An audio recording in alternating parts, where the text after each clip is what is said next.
Chapter 24. Thea could only grab his hair. She realized that this guy's hairstyle was also very unique.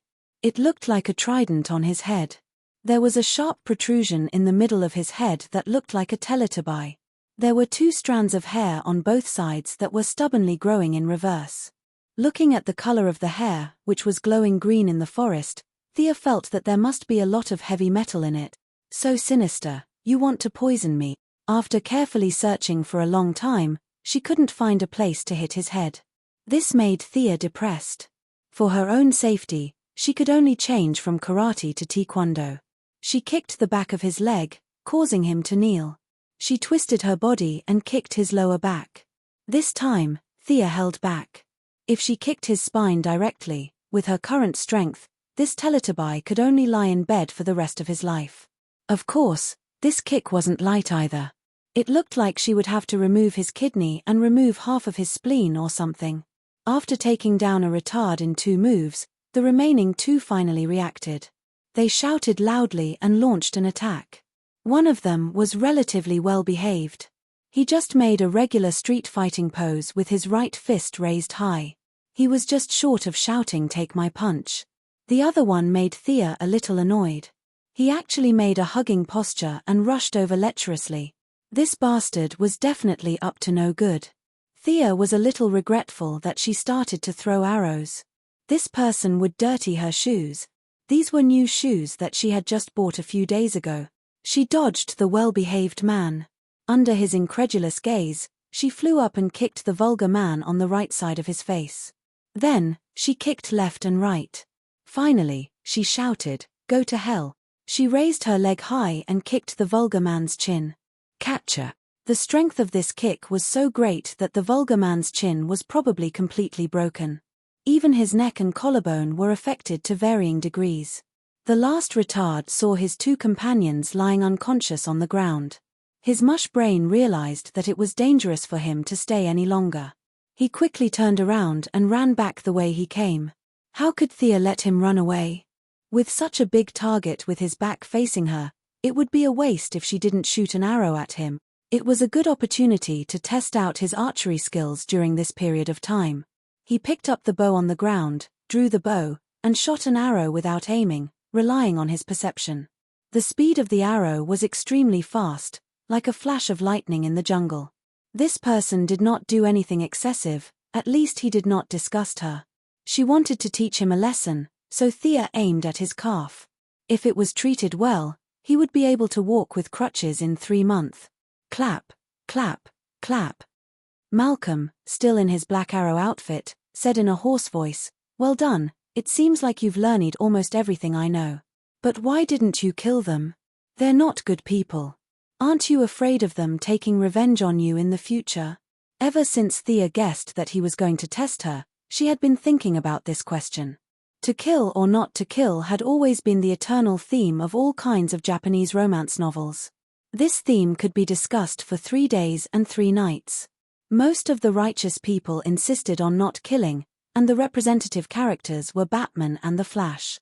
There were also those who initially wanted to kill but eventually gave up, such as her brother Green Arrow. But in the end, they chose not to kill, or rather, not to kill in the future. Whether or not to kill was an important dividing line between a hero and a villain. Those who crossed the line were villains, and those who did not were heroes. Naturally, Thea could not explain the hero's theory to a villain like her father. She could only borrow and slightly modify Batman's theory to fool her father. She pointed at the first Teletubbies and said, "The one over there is leaning against the tree and vomiting blood. He's currently suffering from subacute hemorrhage and spinal edema. If he doesn't enter the operating room immediately, the pressure on his internal organs will increase, causing his spleen to rupture, kidney failure, and visceral mucosa to fall off." She then pointed at the wretched man on the ground who was almost dead and grinned. "This one is even worse. If he doesn't receive emergency treatment in 30 minutes, he won't be able to see the sun tomorrow. Even if he receives treatment in time, he'll be bedridden for the rest of his life.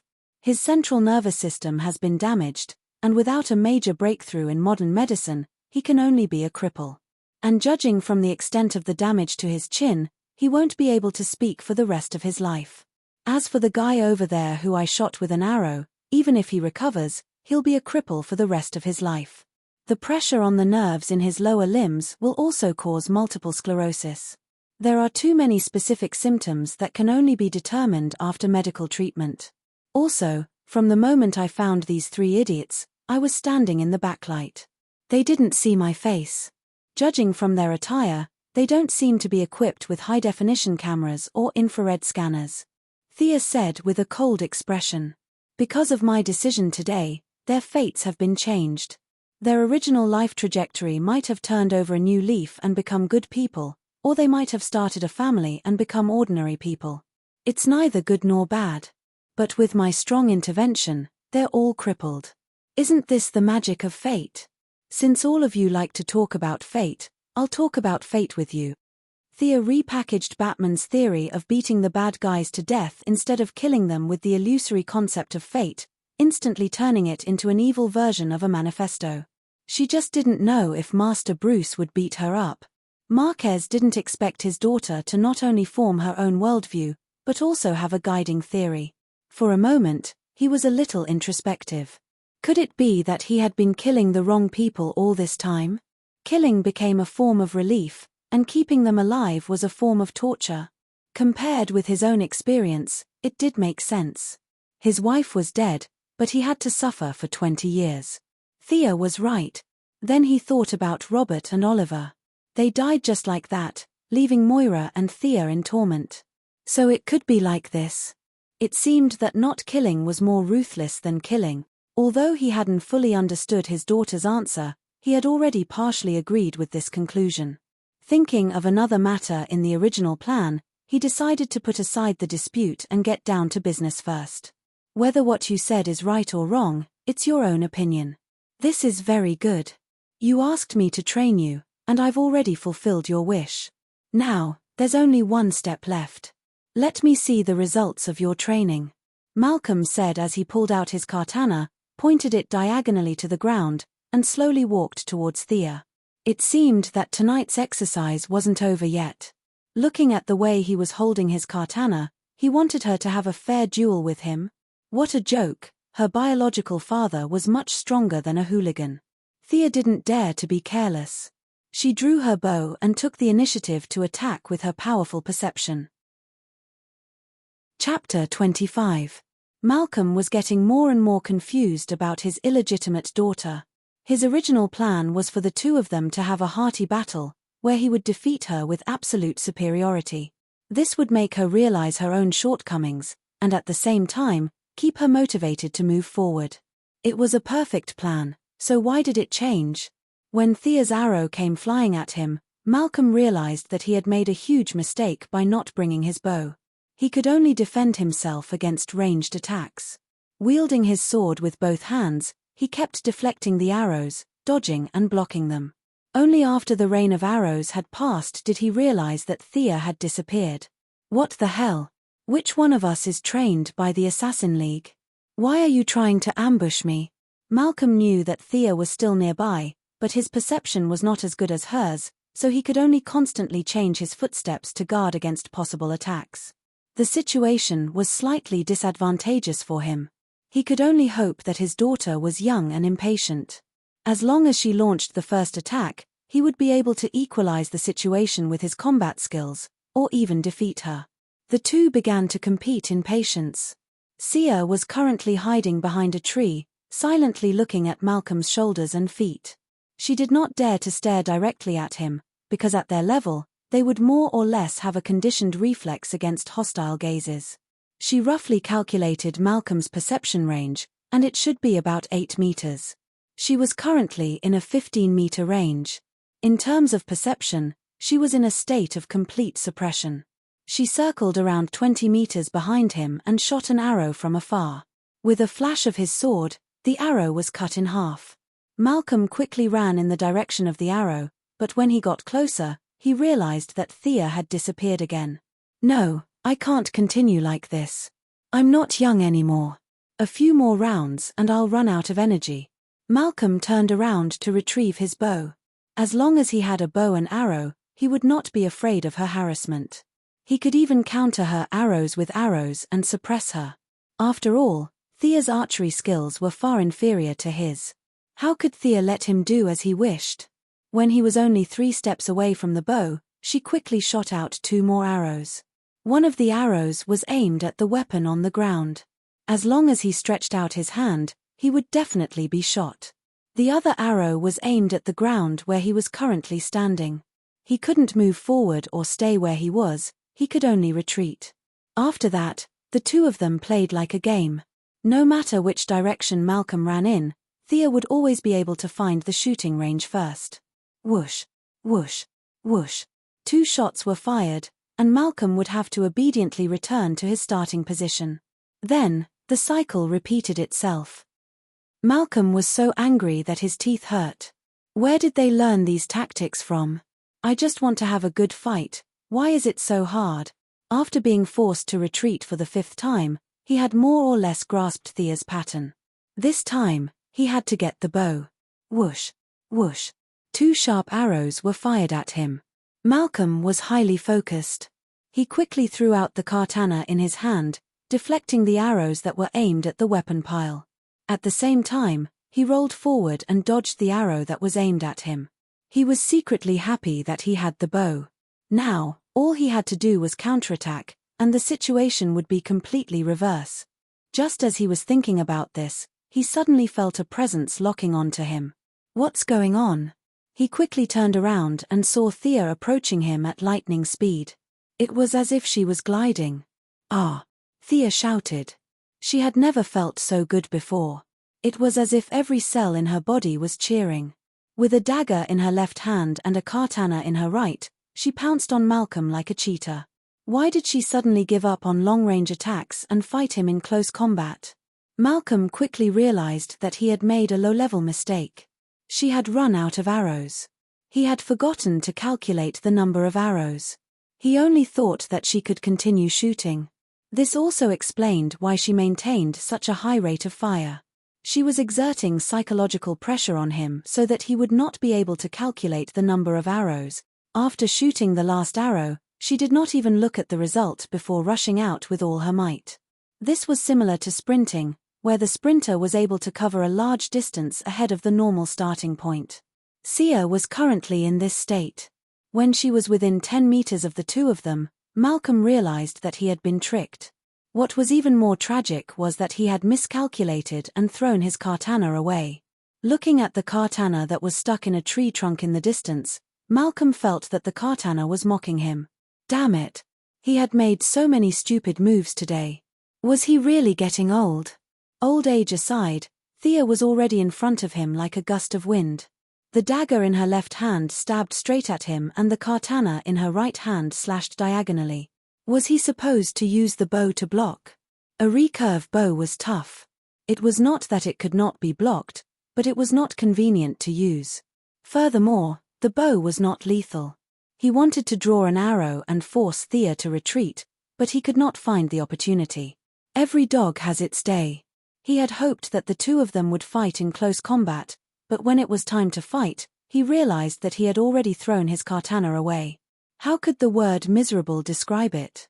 As Malcolm continued to parry and block, although it was extremely difficult for him to do so, as he displayed his powerful melee combat skills, he slowly gained a foothold. Although Thea had been running circles around him previously, she had actually used up a lot of her stamina. After all, with the pile of weapons as the center, Malcolm was running in small circles while she was running in big circles. As the battle heated up, the weakness of a woman's innate lack of strength and stamina slowly revealed itself. Knowing that she would lose if she continued like this, Thea decided to take a risk. She threw the dagger in her hand at Malcolm's face like a flying dagger. Just when Malcolm thought that he was gradually gaining control of the situation, he suddenly saw the dagger flying towards his face. Subconsciously, he raised his bow. When the two weapons collided, he realized that the dagger did not have much strength. Knowing that it was going to break, Thea lowered her body and slashed at his ribs with both hands. Danger! He could not dodge this move. The only weapon in his hand was the bow. He was now wide open.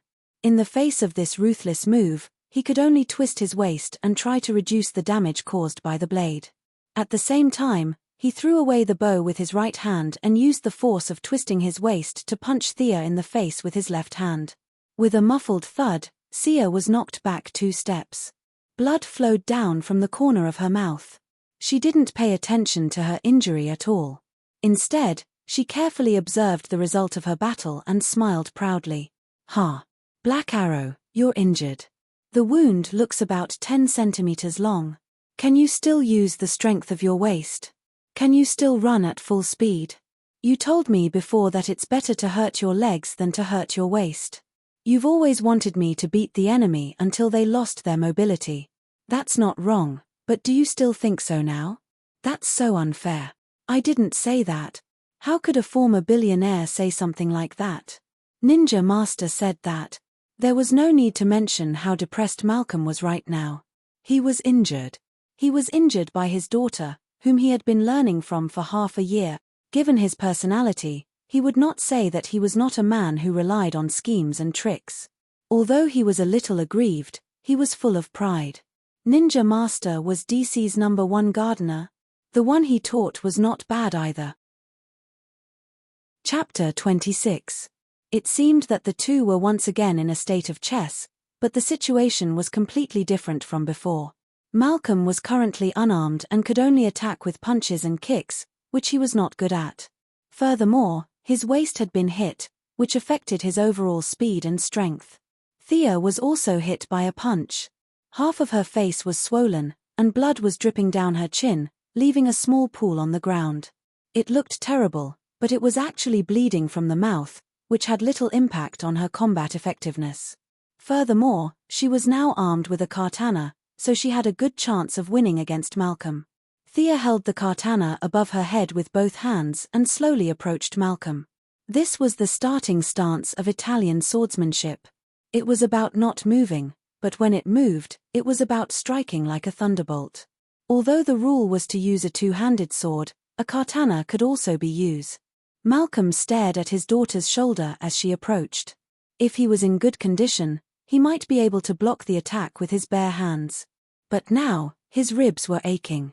Although he used his muscles to clamp the wound, blood was still flowing out.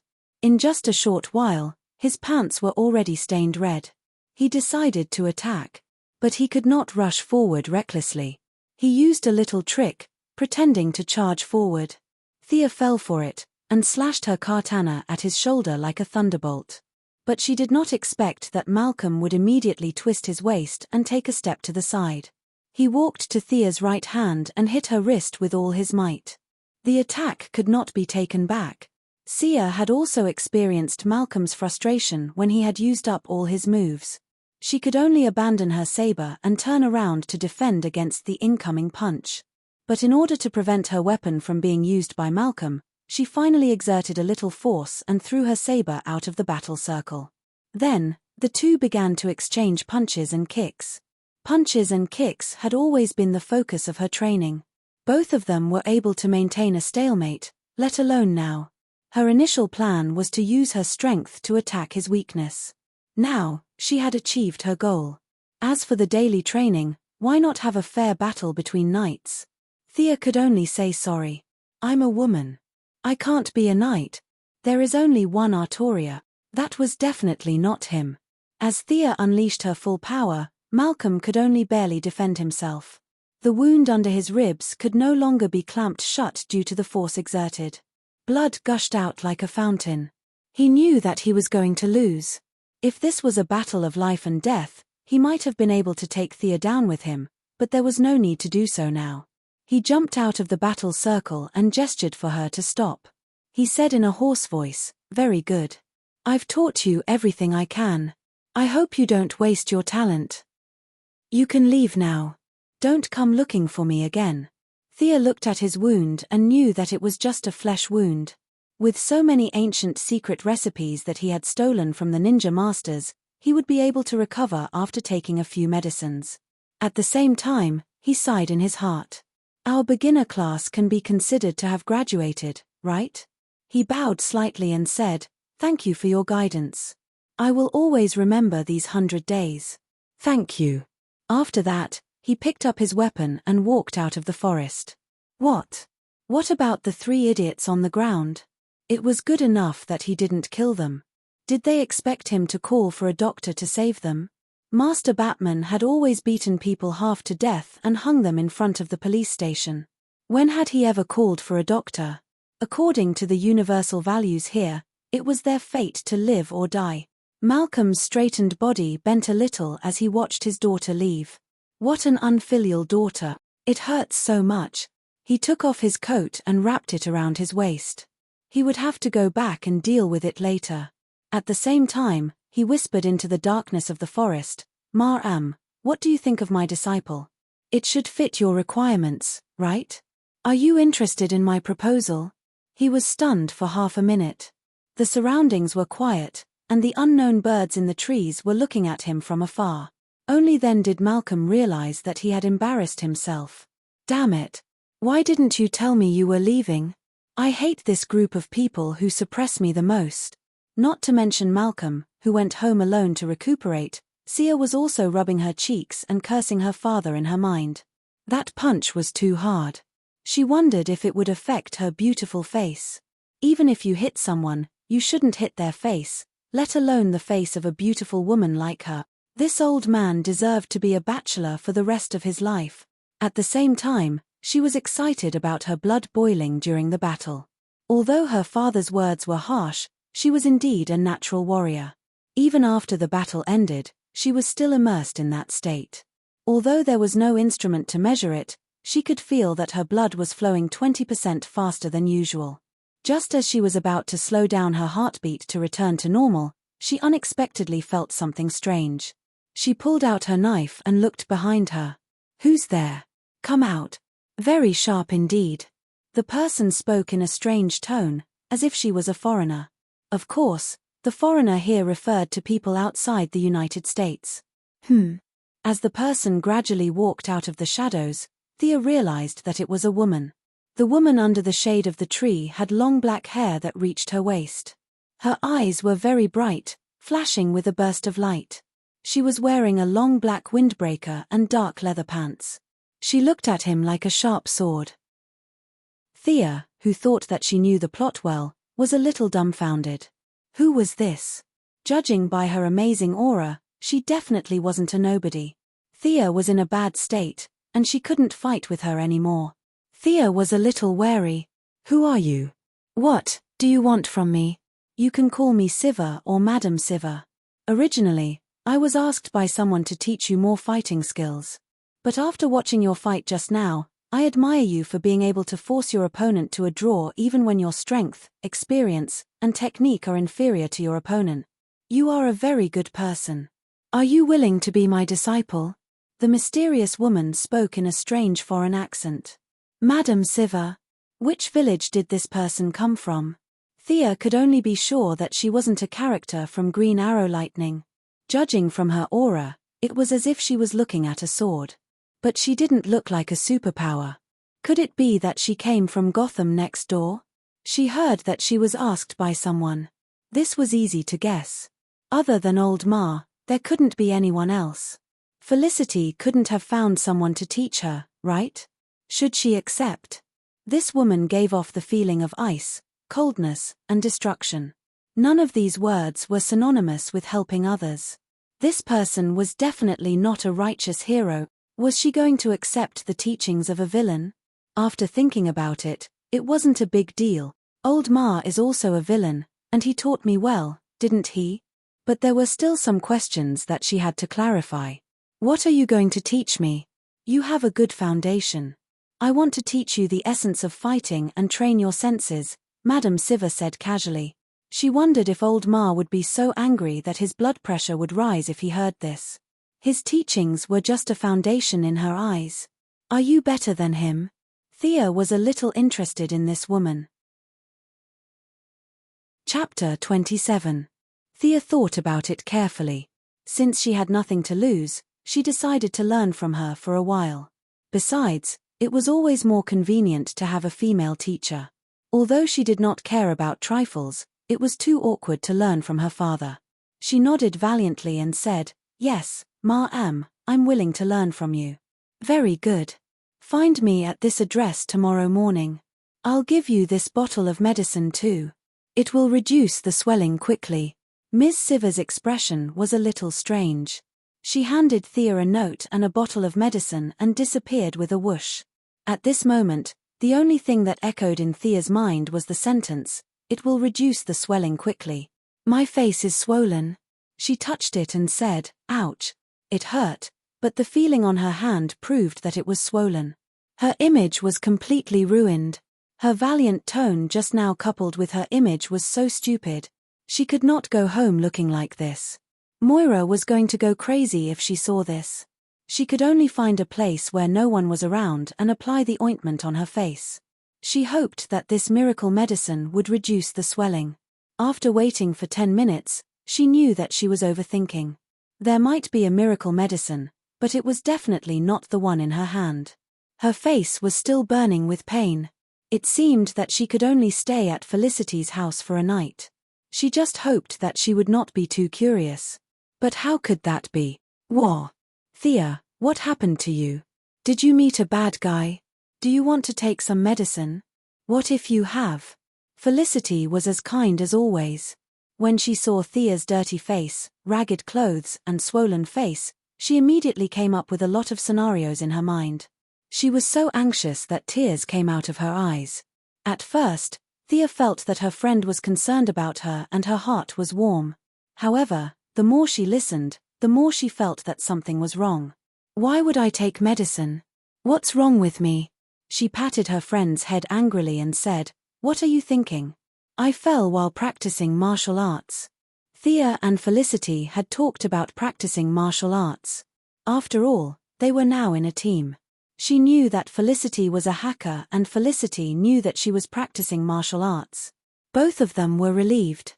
Although her tone was sincere and her expression was touching, a master's degree from MIT was not that easy to fool. "Did you fall?" Felicity shook her head lightly. She took out her tablet and hacked something into it. She pulled out a bunch of pictures and pointed at them. This, and this. These are the ones that fell. You obviously got hit." Knowing that she couldn't fool him, Thea had no choice but to tell the truth. "I didn't stop for a moment during the training. It's just a minor injury. My teacher was also hit by my knife." "How dangerous," Felicity muttered. Thea cursed in her heart. "This is only the beginning. Didn't you see how Yarrow Fay trained Oliver? Master Yarrow shot an arrow the moment he saw Oliver. From the back to the front, it was like an open hole. In the future, when Oliver trains Roy and Barry, he won't talk nonsense either. Eat my arrow first." His father's training method was much gentler than his. Both of them had previously discussed how to defend themselves if they were caught off guard. For the heiress of a large corporation like Thea, strengthening herself was always better than carrying high-tech weapons. Women gave the impression that they were weak and powerless. In this DC world, they were the main targets of robbers, bandits, cultists, and all kinds of villains. If Thea appeared in public frequently, turning herself into a weapon would be her only choice. Wearing an evening gown with a gun strapped to her thigh was the image in anime. In reality, no one would dress like that. If the skirt was too short, it wouldn't cover it. If the skirt was too long, it wouldn't be easy to hold it. Looking at Felicity taking care of her like a gentle sister, Thea didn't expect her to have some experience in dealing with external injuries. She gently applied the ointment on the swollen parts of her face. She felt that her skills were much better than what she did in the woods. She sighed in her heart. "Tell me the truth. Are you really okay?" However, as soon as she spoke, Thea felt that the gentle sister had disappeared 8,000 miles away and the heartless girl had returned. "You idiot, I'm strong. I can take on 100 people like you." "I don't believe you." "Let me check." "Hey, don't touch it." Meanwhile, Malcolm staggered back to his house while clutching his old waist. He applied some ointment made by the ninja master. The ninja master had lived for more than 800 years. Not only was he proficient in martial arts, but he had also reached the pinnacle of all fields. Based on his knowledge, he could have obtained at least 50 doctorates. In the original plot, Yarrow Fay's herbs could cure all kinds of diseases and poisons. It was the ninja master who taught him how to cultivate herbs. The ointment that Malcolm applied on himself was made by the ninja master himself. After applying the ointment and bandaging his wounds, he found tonight's encounter a little funny.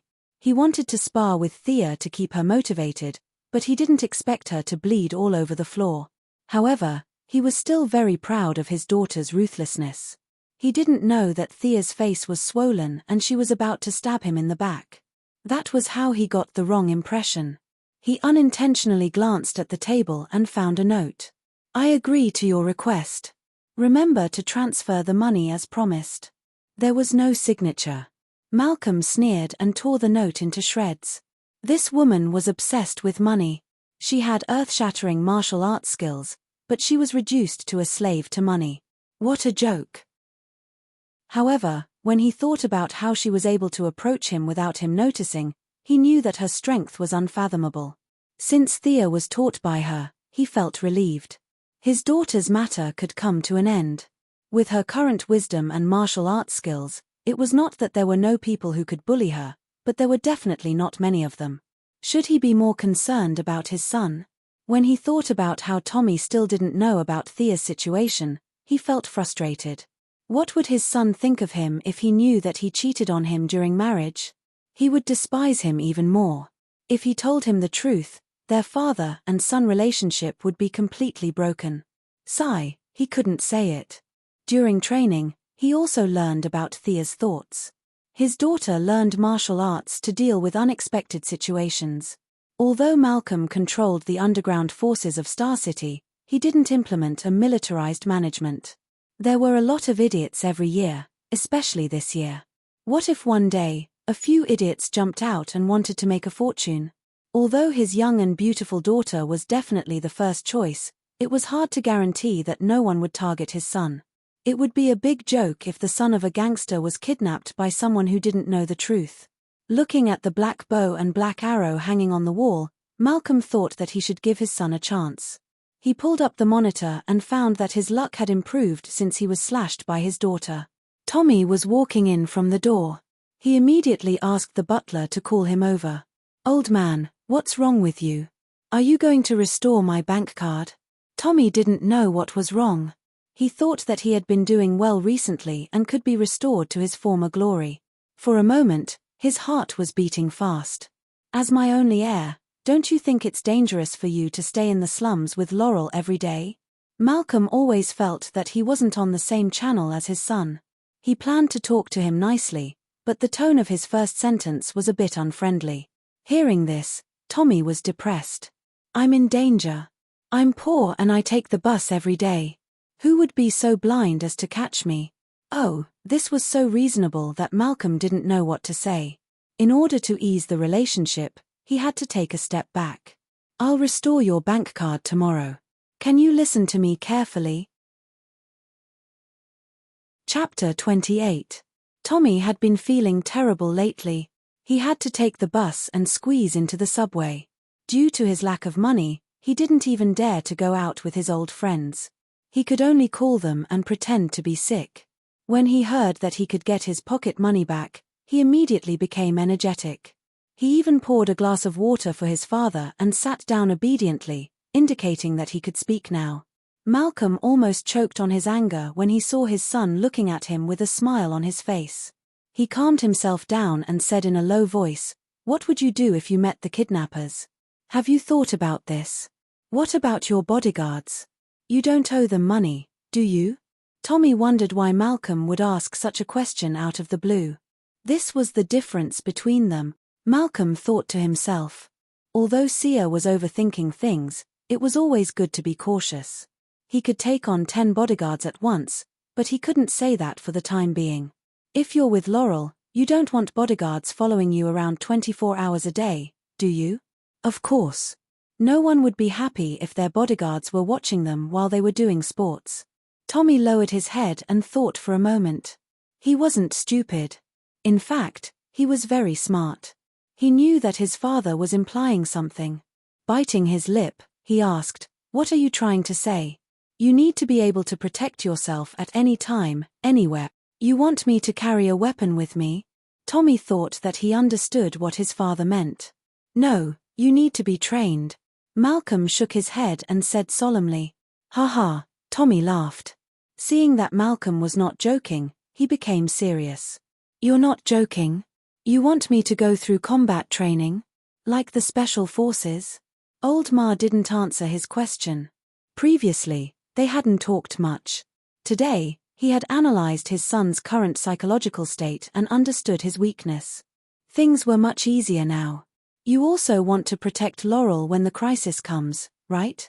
Old Ma asked. Tommy nodded immediately. What man didn't want to protect his woman? You don't have to go to the company tomorrow. I can train you so that you have the strength to protect your woman. Malcolm had been hanging out with Thea for more than half a year. He had heard a lot of unintentional complaints from Thea, and he had a certain understanding of the so-called hero's desire to protect. When Tommy heard the first sentence, he knew that he didn't have to go to the company to suffer. He was ecstatic. When he heard the second and third sentences together, he felt a sense of mission. He had to protect Laurel. After a few seconds, she finally understood the meaning of the second sentence. You're training me? You can do that? Tommy squinted at his father. Aren't you a businessman? No matter how one looked at him, he was just an ordinary person. Malcolm, who had a lot of experience in teaching, knew that it was not the time to talk nonsense with Tommy. Copying the way he taught Thea, he took out a bag of tennis balls and handed it to Tommy. Throw them into the air. I'll take care of the rest. However, the first lesson did not go well.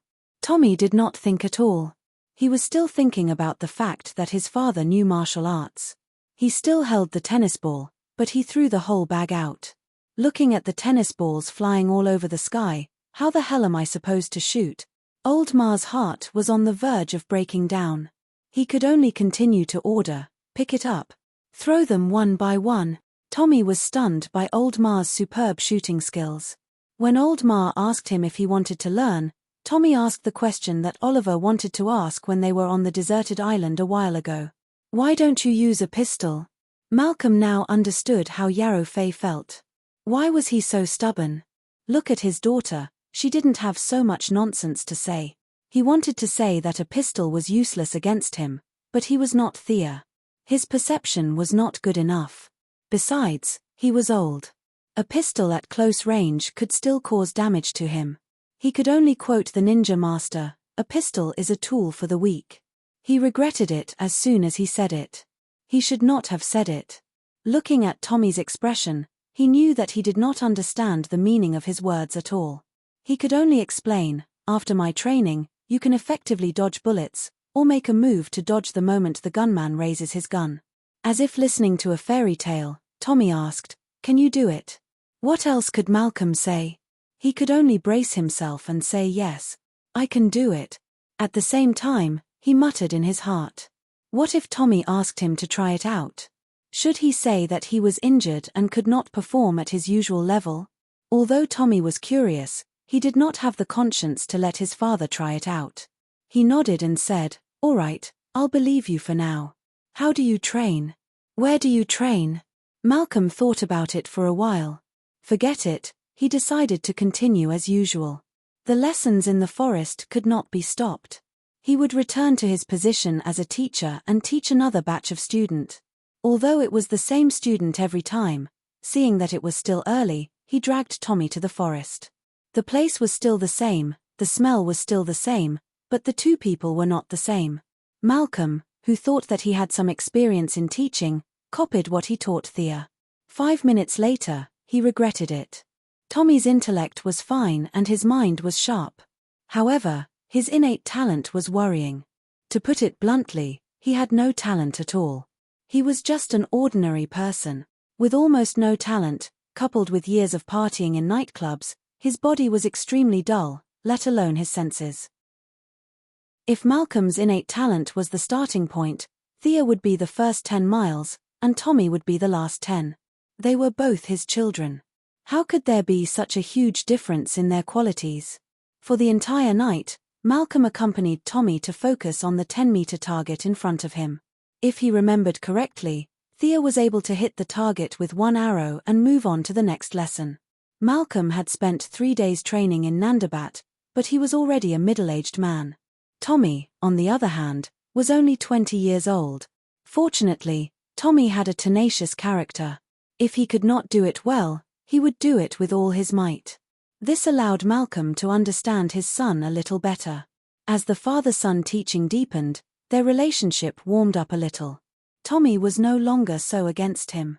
Malcolm sat on the ground and quietly removed the bandage under his ribs. It was bleeding again.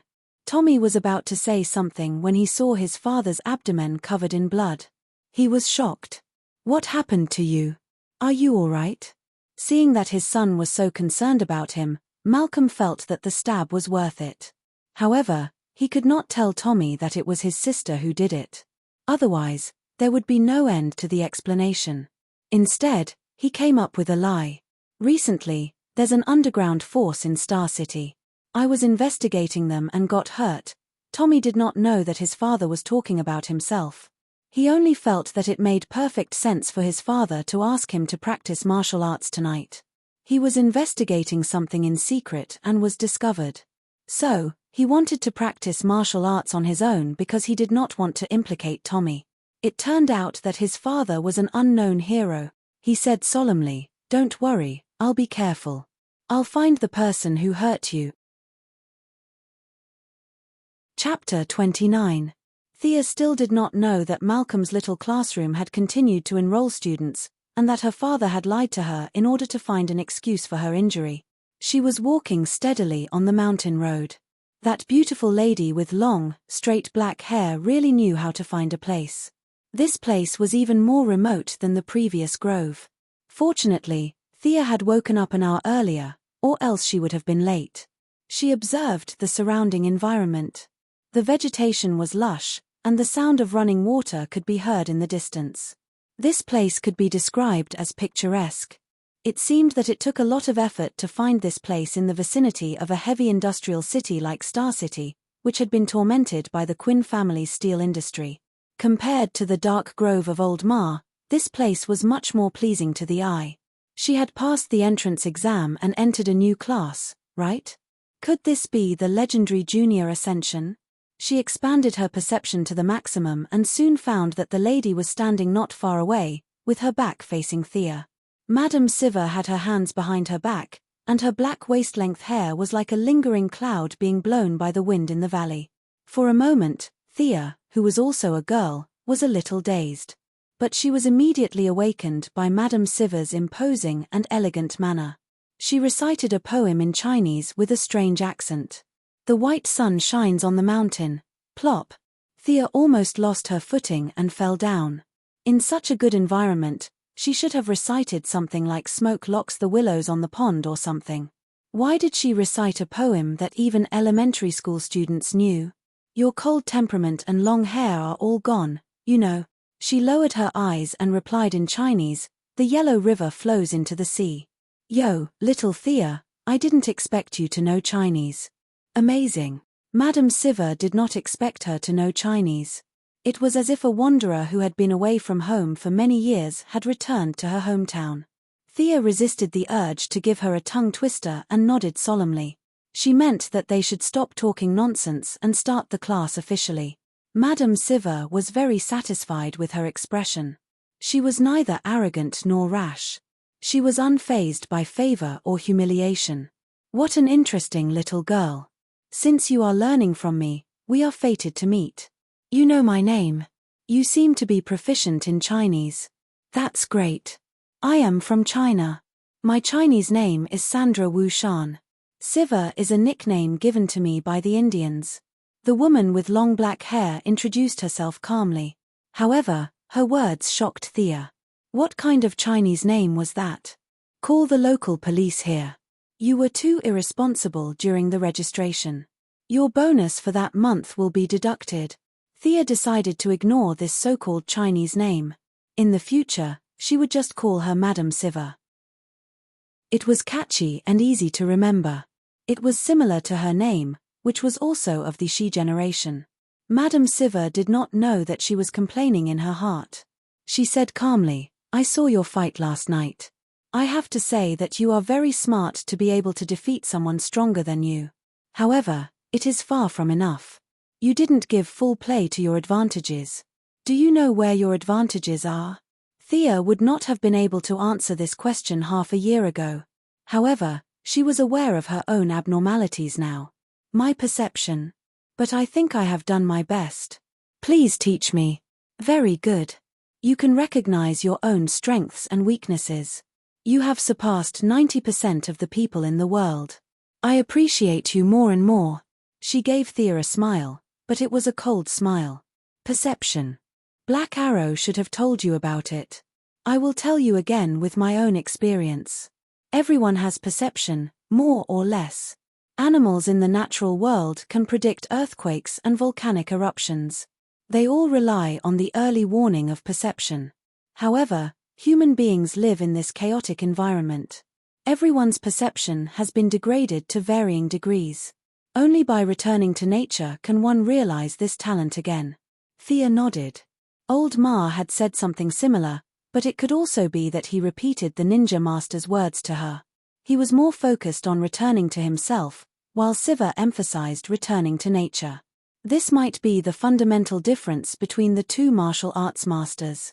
Different roads lead to the same destination. No one was completely correct. However, compared to the ninja masters so-called seeking a breakthrough in fighting, Madame Siva's words were undoubtedly more suitable for her. Today's lesson will not teach you actual combat. I hope you can take the first step of returning to nature. Feel the nature and stand on my side. Thea obediently stood at her original position. The first thing she felt was that the wind was very strong here. Would she be blown into the valley? Her current weight was just 50 kilograms.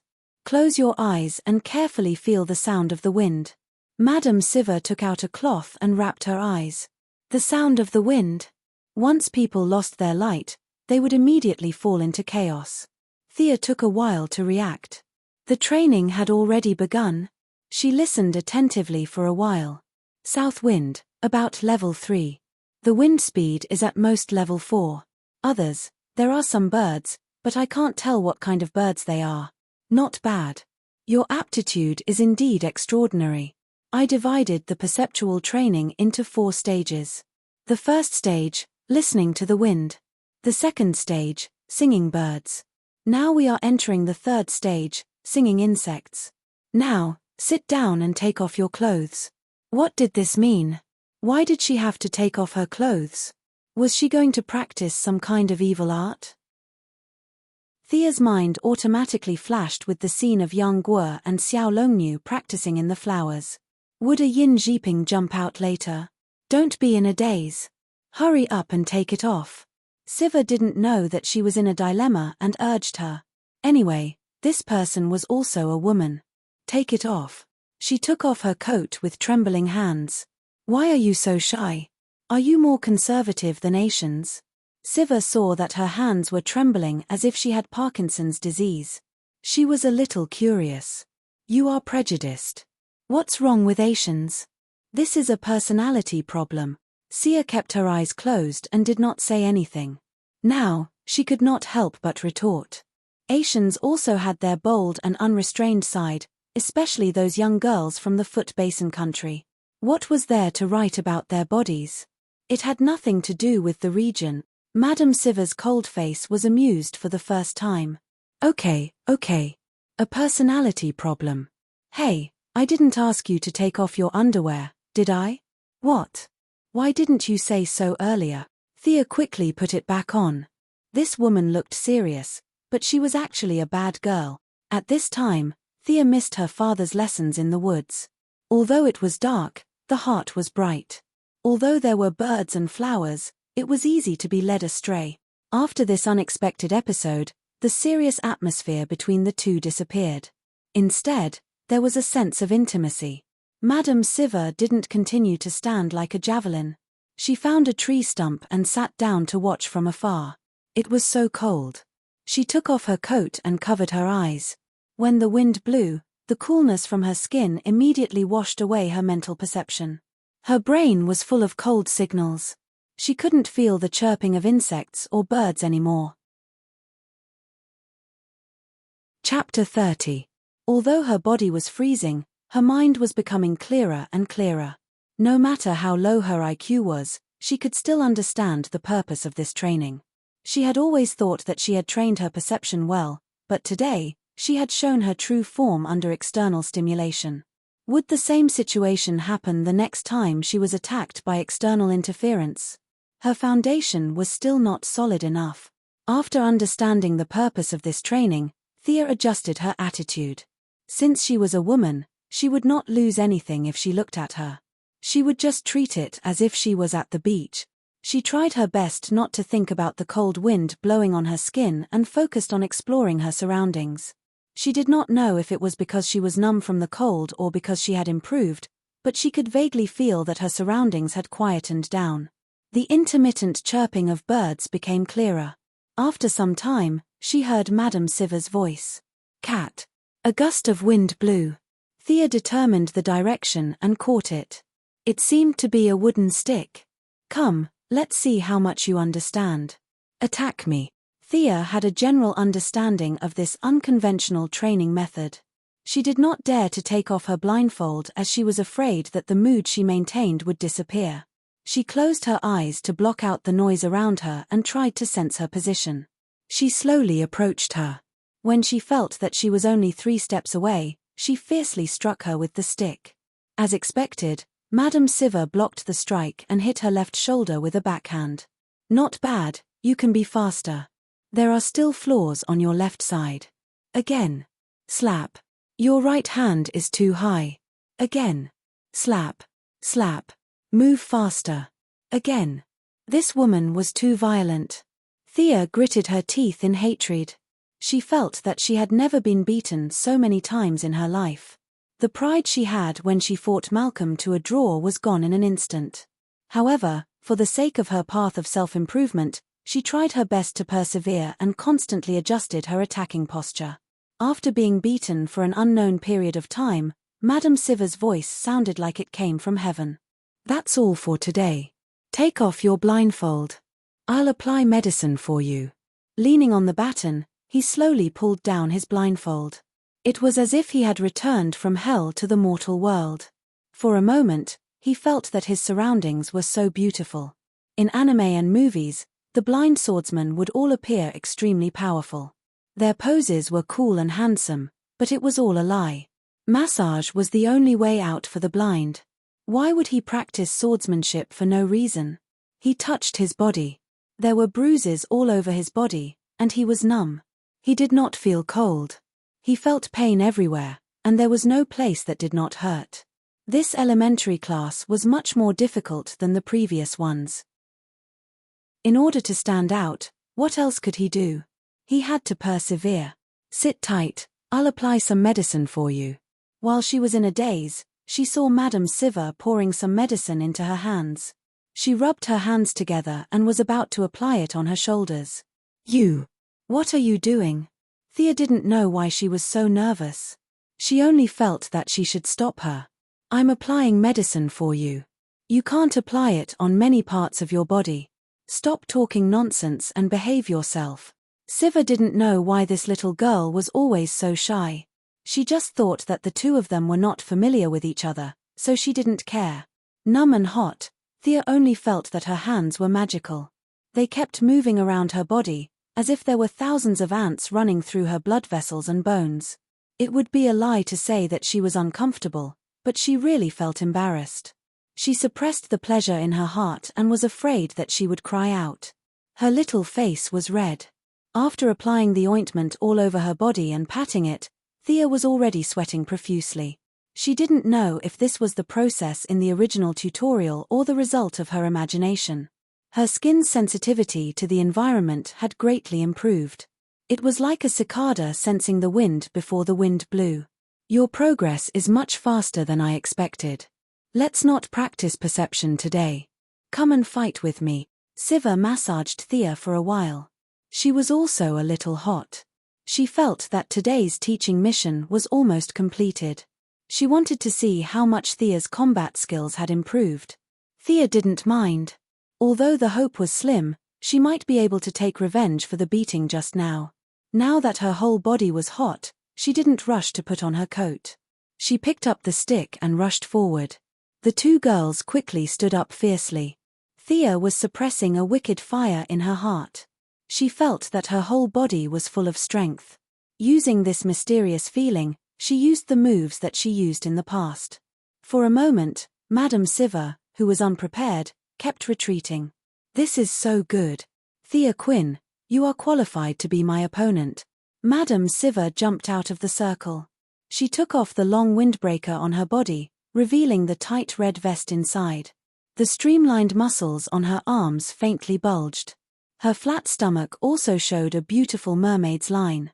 It turned out that when Madame Siva was serious, she was worthy of her identity as the world's best assassin or the world's best martial artist. Thea relied on the momentum at the beginning to attack fiercely. Soon, she was defeated by exquisite martial arts and skillful skills. Although she kept thinking, looking for opportunities to counterattack. In a short time, she changed 3 sets of swordsmanship and 2 sets of stick techniques. However, they were all easily defeated by Madame Siva. Let's fight barehanded. Thea threw the stick far away. She still didn't practice enough weapon fighting. In order to vent her anger, she could only fight barehanded. She was afraid that Madame Siva would not cooperate, so she tried to provoke her by throwing out her weapon in advance. She thought that Madame Siva would not be fooled by her arrogance. As she expected, Madame Siva threw her weapon away. However, 10 seconds later, Thea regretted it so much that she wanted to bang her head against the wall. The two of them could still fight a few rounds with weapons, but barehanded fighting was not at the same level. Madame Siva's barehanded fighting was much better. Although Thea tried her best to persevere, she knew that she could not lose, or at least, she could not lose too badly. However, under the huge gap in strength, she was still pressed to the ground. Madame Siva's fists were like lightning, rapidly throwing out countless punches in front of Thea's eyes. Obviously, she was holding back. If all these punches landed on Thea's face, Thea could go to Korea for plastic surgery. But why did this scene look so much like the scene of a martial artist fighting a Japanese soldier? She was lying on the ground with her arms and legs spread out. It looked like the Japanese soldier who was beaten up. Thea blurted out, "Wing Chun? Little Thea, you have good taste. Do you want to learn?" Lady Shiva had already returned to her normal state from her battle state. Although her tone was still cold, she was no longer as unapproachable towards Sia as she was at the start. Instead, there was a hint of ridicule in her tone. Wing Chun also existed in this world. Come to think of it, it did exist. Oliver had once hit a wooden dummy with a loud bang. Why wouldn't she learn? In this world where there was no internal energy or qigong, it was crucial to find a set of boxing that was suitable for her. Chapter 31. Although Thea was eager to learn Wing Chun, there was no time to learn it today. Although Thea was working independently, it was not good to be too late. Master Siva. Can I call you sister? I feel like calling you master will make you look old. After the fight, the two of them had become much closer. She didn't notice it earlier, but now that she was free, she looked at her beautiful lines and perfect body proportions. This kind of beauty that was different from male muscles was very enviable to Sia. Siva knew that she was deliberately trying to get close to her, but she was not disgusted. Up to you. It's just a name anyway. Sister, can I train to have abs like yours? Thea said as she gently stroked her smooth lower abdomen with her fingers. It was firm, soft, and full of strength. So beautiful. Siva felt a little strange when she was touched by her, but she quickly covered it up. Take your time, little girl. She put on her coat and walked out of the valley slowly. They agreed to continue the next day. Thea turned 16 last month and successfully got her driver's license.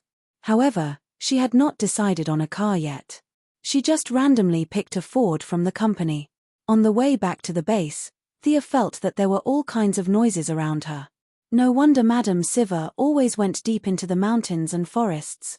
The noise in the city really affected one's perception. The stronger one's perception was, the greater the impact. Was she going to develop a decibel filter earmuff in the future? She slowly drove the car back to the software department of the former factory. From afar, she saw a red figure waving at her. "Hey, Thea, come here." "What's wrong, Felicity?" "Good news. The facial recognition software is finally done." She had been depressed for the past few days. Developing and upgrading software was very exciting, but rewriting from a higher version to a lower version was extremely boring. Therefore, it was indeed good news for her that she could continue to write brainwave acquisition programs in the future. "It's good news for you, but not for me. Also, I'm tired and hungry now. Bring me a Big Bailey burger.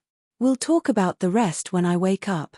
After the software was completed, they still had to continue coordinating with the police, contacting the media, and setting up the venue. There were too many things to do. Thea felt that her head was a little heavy and her feet were light.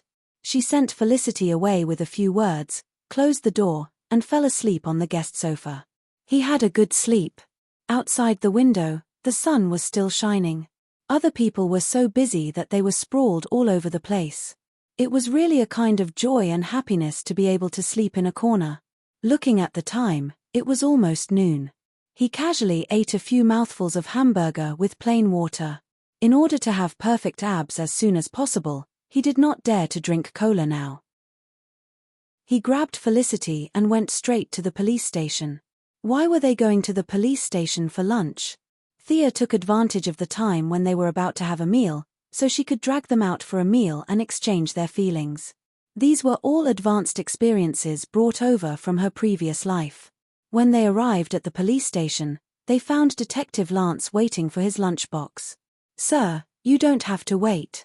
Everyone in the police station had been dragged out by Thea to corrupt them.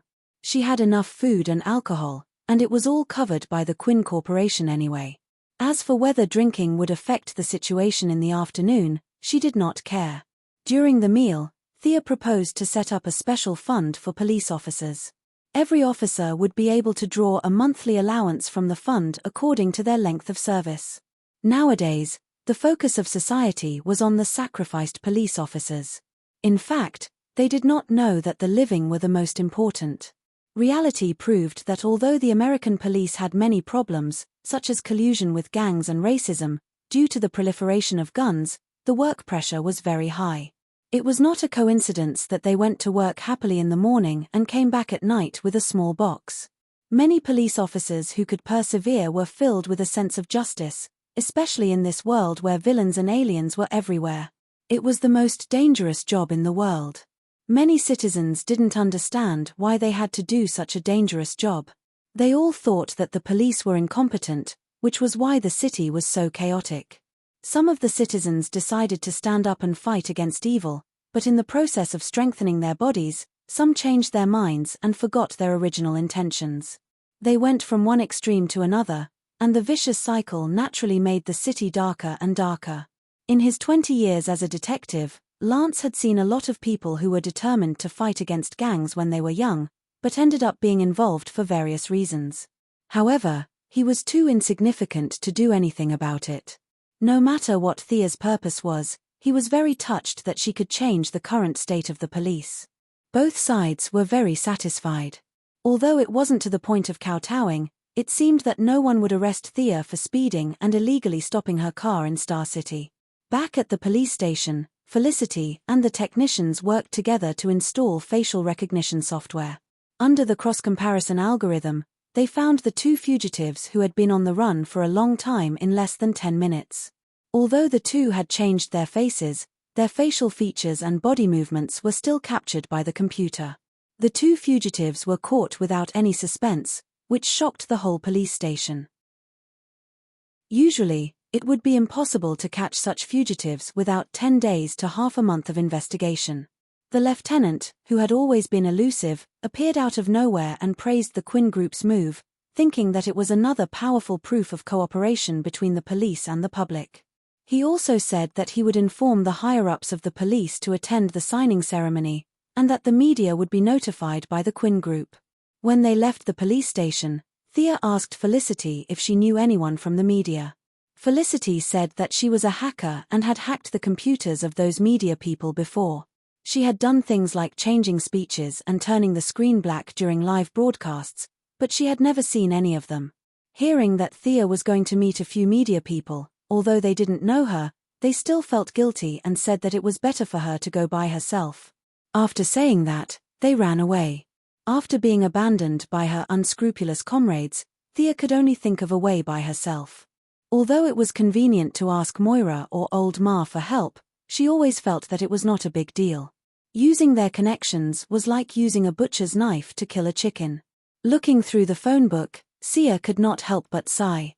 She knew too few people, and there were only a few who came and went. Although she was unwilling, she could only ask Tommy for help. She didn't know if Old Ma told her the truth or not, but she had never figured out her position with Tommy. She didn't know if they should maintain their original relationship as friends or as siblings. Moreover, she didn't know if her identity as an illegitimate daughter would affect Tommy, the son of the first wife. In the past, as long as Tommy picked up the phone, he would come immediately, but this time, he waited for an hour.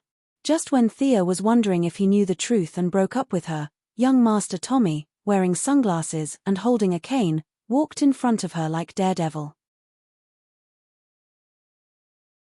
Chapter 32. Tommy, who used to be cheerful, looked like a frosted eggplant this time. He barely managed to greet her. "Hey, Thea. You must have been waiting for a long time." Looking at the man with sunglasses and a cane in front of her, it was hard to believe that this was the same Tommy who used to be in high spirits. "Dude, where did you go? Cosplay as Daredevil? You must have entered the wrong set. Don't tell me that both of your faces are quite similar. Both of you have long faces."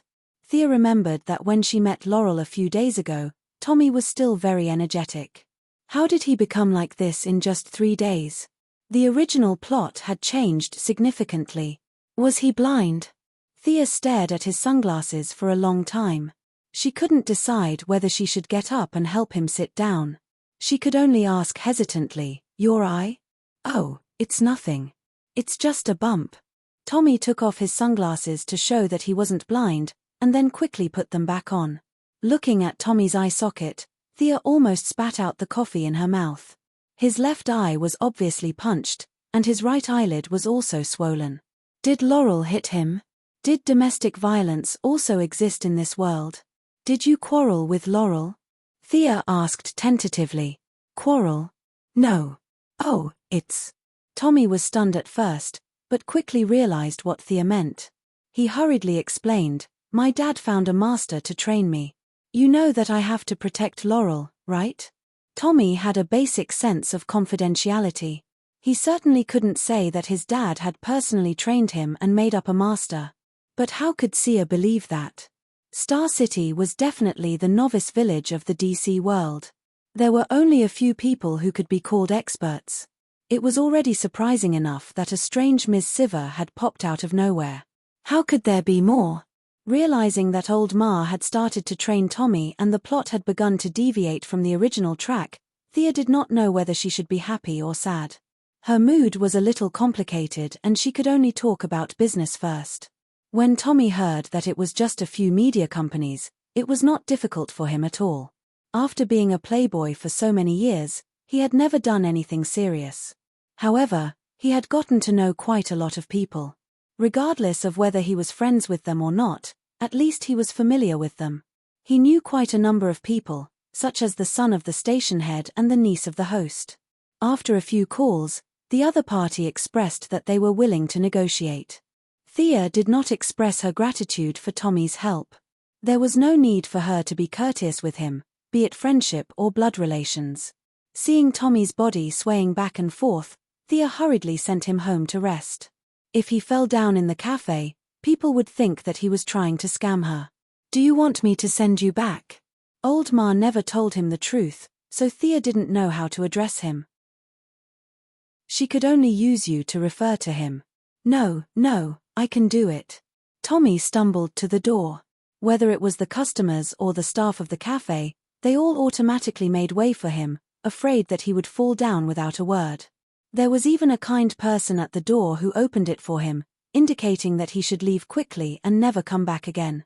Tommy took 2 steps out and then turned back. The whole cafe was on guard. "Thea, you have to be careful. There is a dark force rising in Star City.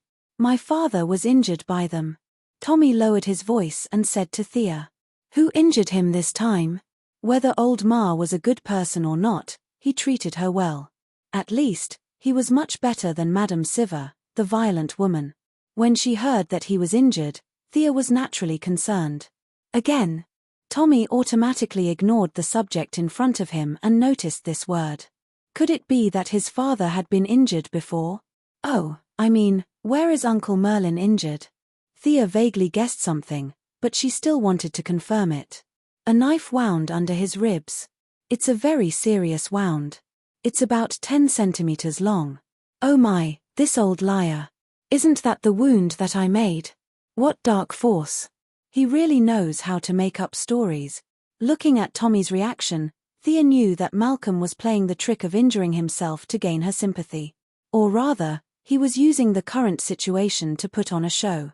He came up with a mysterious force out of thin air for the sake of harmony between father and son.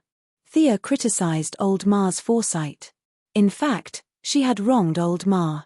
This was the result of improvising. The old man was now thinking about how to continue lying.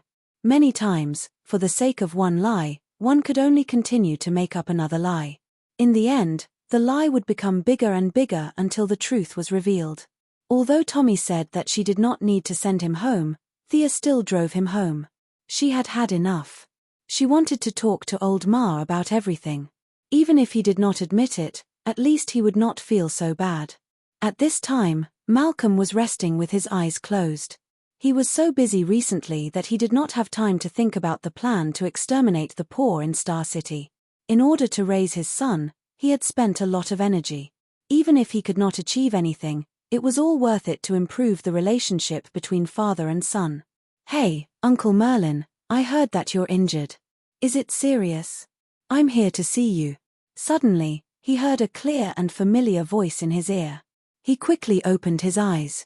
"Thea, why is she here?" He looked carefully at the teasing expression on her face and immediately understood what she meant. Through his knife wound, she had confirmed that Malcolm and Black Arrow were the same person. This was not a problem. He had only changed his identity out of caution. However, when he saw Tommy next to her, he realized that his lie had been exposed. The victim's family had come knocking on his door. He smiled embarrassedly and said, "Thea, long time no see. Thank you for your concern. I'm much better now." Thea pointed at Tommy with her chin and gave old Ma a look, which meant that he should hurry up and tell the truth. Everyone was here today. Malcolm had been thinking about this problem for a long time. Tommy was full of love and missed his mother. If he knew that he had cheated on him, their relationship as father and son would be completely broken. There would be no chance for them to continue. It was impossible to stop halfway, so he could only drag it on. In response to Thea's look, he could only shake his head violently when Tommy was not paying attention. At least, not now. Although Thea was dissatisfied with his dissatisfaction, she could only maintain her respect. What if she was too enthusiastic and was misunderstood as robbing his property? He changed the topic and said in a strange tone, "I heard that you were injured by the dark forces in the city. Can you tell me more about it?" "Yes, father. When I asked you, you said that you were injured by a woman. You haven't told me the details yet." Tommy gave a beautiful assist. "Oh, which woman did it? Hurry up and tell us the details." Thea looked at the sky and said unhappily. Malcolm had never been so embarrassed in his life.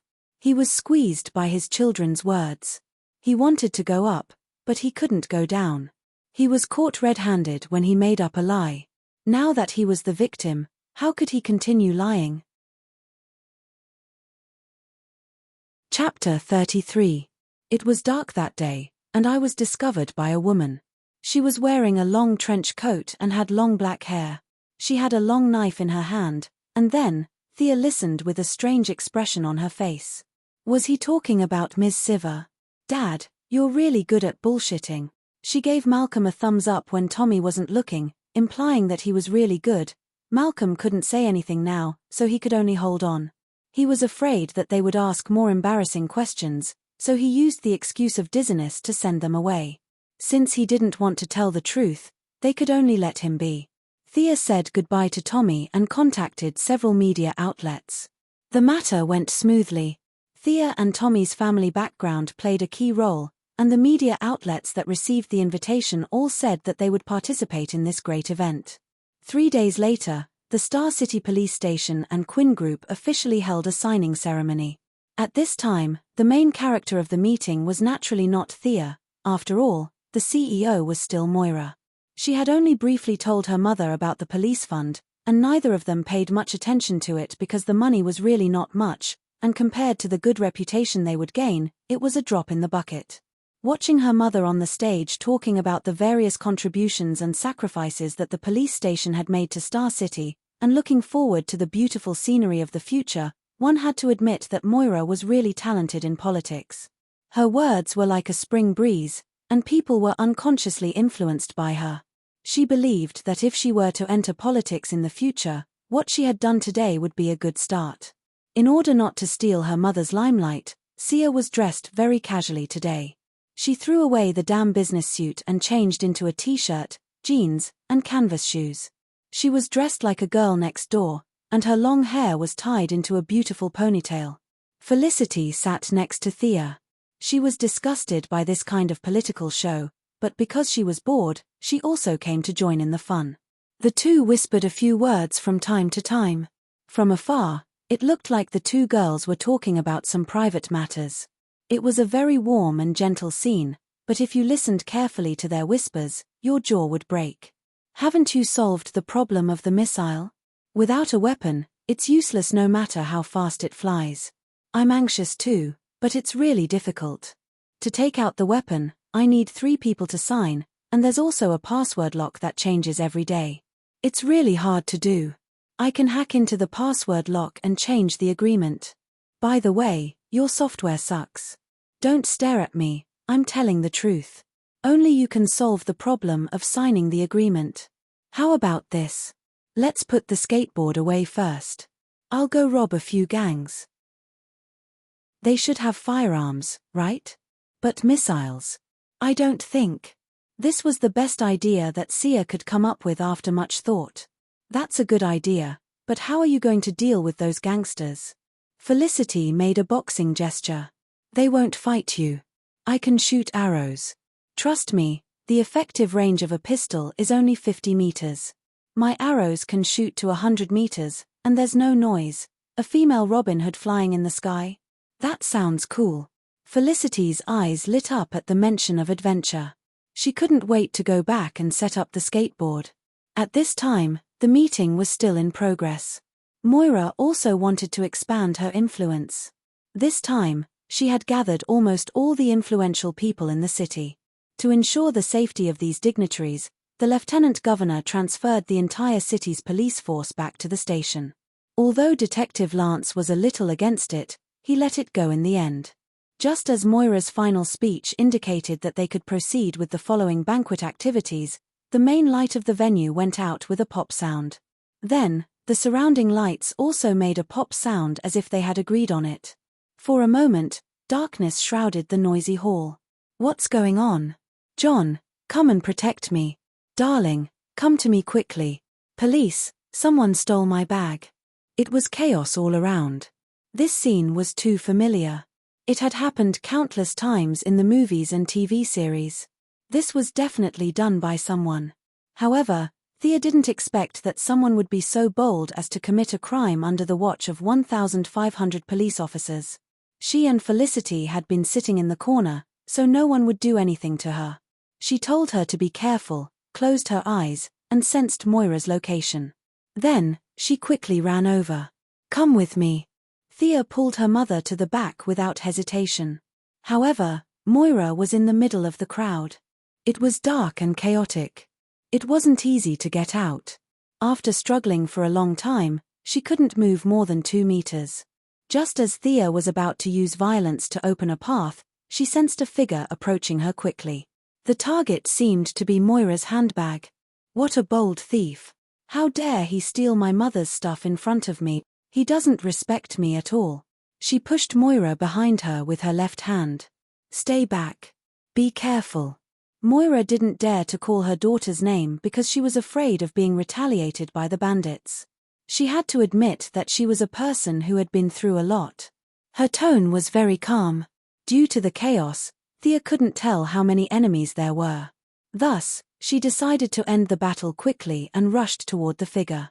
When she got closer, she realized that although the surroundings were dark, there were two faint red lights flashing on the person's face. If she didn't look carefully, she wouldn't have noticed it. Thea was stunned and immediately understood. This person was wearing infrared equipment. No wonder he could find the target so quickly. He wasn't an ordinary thief, but a high-tech thief. She hated this person for ruining her plans for several days. She threw a punch at the person's chest. Although the person was wearing infrared equipment, she couldn't tell who was who. She just felt that the person in front of her didn't have the same figure as the woman she saw at the time. She didn't care and just grabbed Thea's fist and pushed it to the left. However, she didn't expect Thea's move to be a feint. She took advantage of the force and kicked sideways. She didn't expect that there would be a guy with good skills among a group of officials and dignitaries. However, she didn't take Thea seriously after so many years. She wanted to use her fast footsteps to let Thea pass and snatch the target woman's belongings first. But how was this possible? After a few days of training with Lady Siva, it was hard to say how much she had improved in actual combat, but Sia was already very familiar with the use of her own senses. She automatically blocked out the chaotic crowd around her and focused on this black figure. The crowd around her made it impossible for her to use her legs. She could only use her close combat skills and various boxing skills. She didn't want to kill the enemy, but she wanted to distract the enemy.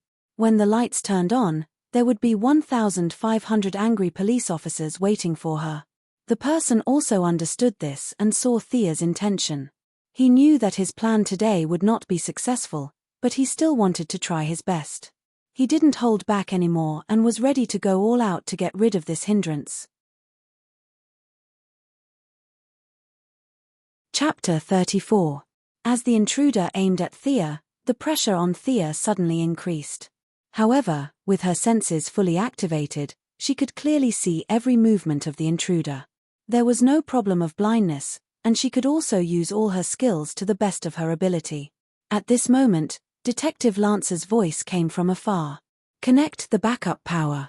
Team 1 and 2, go get the heavy weapons. The rest of you, follow me. When the intruder heard the police officer's footsteps, he was extremely irritated. No matter how good he was at fighting, he couldn't withstand the gunfire of more than 1,000 people. Even the Terminator couldn't withstand it. He had thought that this was just a simple mission for him to relax and have some fun, but he didn't expect to be held back here. He couldn't even take half a step out, and he couldn't even run away. The enemy opposite him was thin and he couldn't tell who it was. Logically speaking, he should have seen or heard of someone with such skills. Sia was also very unhappy. Although the current situation was that the police officers had lost a lot of face, the event that she had painstakingly organized was also completely ruined. How could she not be angry? Although the person opposite her was not weak, he was only about the same as her. As long as the lights came on, it would be useless no matter how good he was at fighting. The two of them gradually became more and more aggressive. Both of them were agile fighters, and they fought with speed. The situation was in a stalemate for a while. The lights on the side slowly came on. Thea stopped in time half a second before the lights came on. She stood in the crowd, trying to be a graceful spectator. She didn't want to expose her skills. After all, in the eyes of kidnappers, kidnapping a weak young lady might be enough with a knife. But if they were to kidnap someone who could fight, they would have to bring a submachine gun. You could say that she was pretending to be a pig to eat a tiger, or that she was pretending to be low-key. In any case, Thea was prepared to maintain her image as a harmless little white flower. Under the dim light, Thea looked at the figure opposite her. Black tights, high-heeled boots, a butterfly mask, and seductive red lips under a delicate nose. Was this Catwoman? Wasn't she hanging out in Gotham? Why was she in our village? As the lights gradually came on, Catwoman knew that today's entertainment was about to turn into a life-and-death escape. She glared at Thea. Although she was hiding in the crowd and pretending that nothing had happened, she had fought with Catwoman for a long time and there were traces of a fight on her body. For Catwoman, who was known for her sharp eyesight, it was too obvious. The sound of footsteps was getting closer and closer, and the light around them was getting clearer and clearer. Catgirl was in a very bad situation. Sia had insidiously set the fighting ground in the middle of the hall. Now there were people all around, and the nearest window was 10 meters away. Although the police officers weren't as good at fighting as the heroes, they weren't useless either. A few of the nimble and clear-headed ones had already run towards Catwoman, drawing their guns as they ran. It couldn't be helped. Catwoman's outfit was too obvious in the crowd of people in suits. Anyone who didn't have cerebral palsy would know that there was something wrong with her. Just as Thea was whistling and waiting to see how Catwoman would fight her way out, a cylinder was thrown in through the window. With a bang, it hit the ground, and thick white smoke enveloped the hall. A smoke bomb. The originally stable situation became chaotic again. Fortunately, Detective Lance was experienced and shouted to maintain order. He instructed his subordinates to open the windows and turn on the high-powered blowers. When they gradually regained their vision, Catwoman, who had been surrounded by the crowd, was nowhere to be seen. "If I let you swagger away like this, it would be too embarrassing for me." Seeing a few bodyguards come to her mother's side, Sia went to find Felicity and whispered, "Pull up the city's surveillance and see where she ran to. I'll go and catch her." One street up ahead, about 600 meters away. Felicity operated quickly and soon found Catwoman in the camera. How did she manage to run so far in such a short amount of time? Thea put on a headset. "Help me find a path she has to take. I'll block her." She didn't go through the front door, but opened the window and quickly chased after Catwoman. It was already 9 o'clock in the evening, and it was dark all around. Thea wasn't afraid of being discovered by passers-by. As for the cameras along the way, Felicity could hack them at any time. Turn left. Go around 100 meters ahead. Turn right under the billboard. This was the first time Thea and Felicity worked together, and it had to be said that their cooperation was perfect. After running at full speed for 3 minutes, Thea finally blocked Catwoman's path. "Hey, you're Catwoman, right? Why did you come to Star City?" She was a tourist and a simple citizen of Gotham. If she wanted to set up a branch in Star City, she had to ask first. At the same time, she wanted to buy time, so she was a little out of breath after running at full speed. Catwoman's face was indescribably ugly when she saw her jump out again. She carefully compared the girl in front of her with her memory and confirmed the identity of the girl in front of her. "Thea Quinn. I didn't expect a rich girl to be so skilled. I really don't understand the minds of rich people like you." There was a hint of resentment in her words. Was she talking about her? Why didn't it feel like it? Thea was a little confused. Although Catwoman wasn't a hero, she wasn't a villain either. Her facial features did look a little like Anne Hathaway's, and her original desire for revenge faded a little. Looks were really important.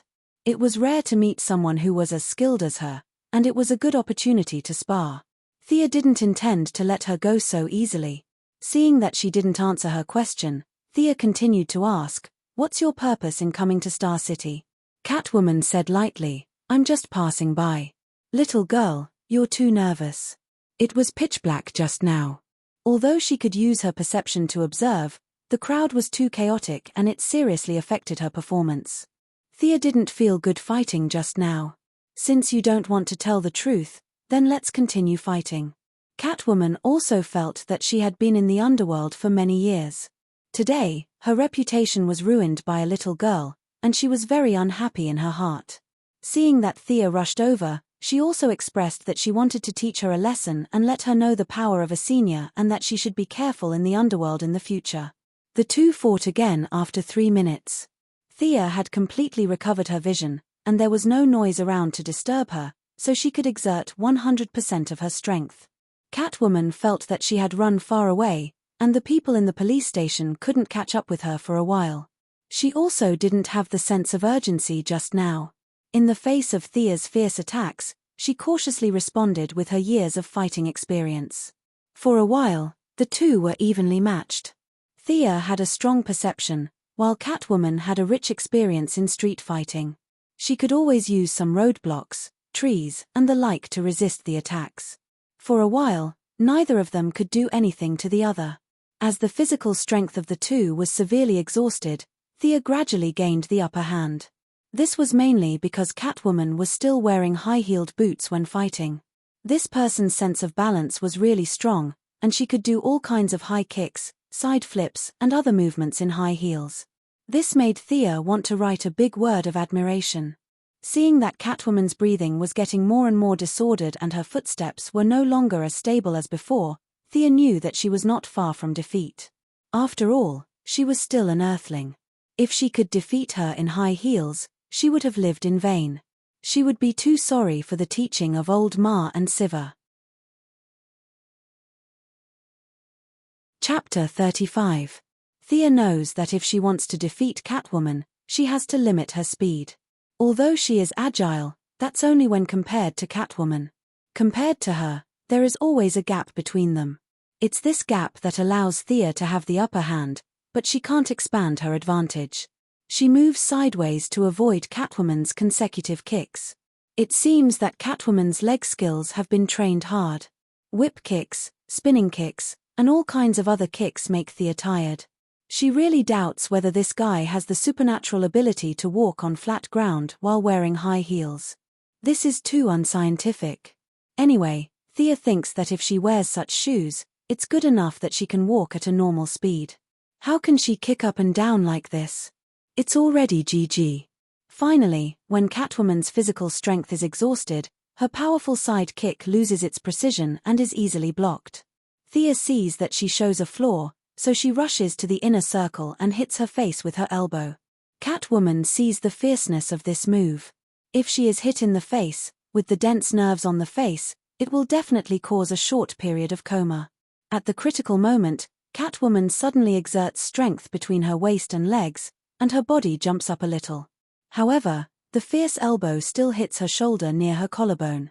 Thea is not going to let it go. She grabs Catwoman's shoulder with both hands, stomps on the ground with her right foot, and bends her left leg, using a Muay strike. Seeing that Catwoman is about to be hit in the lower abdomen and lose the ability to fight, a shining metal object in the distance quickly flies towards Thea's right foot. She doesn't know what it is. If she continues to exert strength, although she can hurt Catwoman, she will also be injured. Thea weighs for a moment. She just wants to learn from each other, not a duel of life and death. It's not worth getting injured for this. She can only change her upward knee strike to jump back with both feet to temporarily get out of the fight. With a crisp sound, the metal object was inserted into the ground where Thea was standing. She stared at the metal object that was inserted into the cement road. It was streamlined and had a special metallic texture under the dim light. There was also a sharp blade on the side of the metal object that was exposed from the ground. "Oh my, is this a bat dart?" Felicity's anxious voice came from the earpiece. "Thea, be careful. It's Batman." In fact, Thea also saw the legendary Master Batman. He was wearing a Kevlar bulletproof bodysuit, a black mask, and a dark black cloak. He looked like he was flying on a sword as he floated down from the sky. If he were to return to the Middle Ages, he would be worshipped as a god. This was to put pressure on him. The information said that he was a famous psychological master, and it was true. Where did he come down from? Did he have a cultivation technique? That was impossible. Thea carefully filtered the surrounding environment with her perception. Sure enough, there was something strange above her head, but the distance was a little high, so her perception was blurry. It should be his bat plane. It has a very strong ultra-low flying ability. She couldn't see it with the naked eye, which meant that it had an advanced optical camouflage stealth function. This was different from the traditional stealth fighter that couldn't be seen by the naked eye. This was both invisible to the radar and the naked eye. It was very advanced. She would ask Ryan's weapon research department to develop one for her later.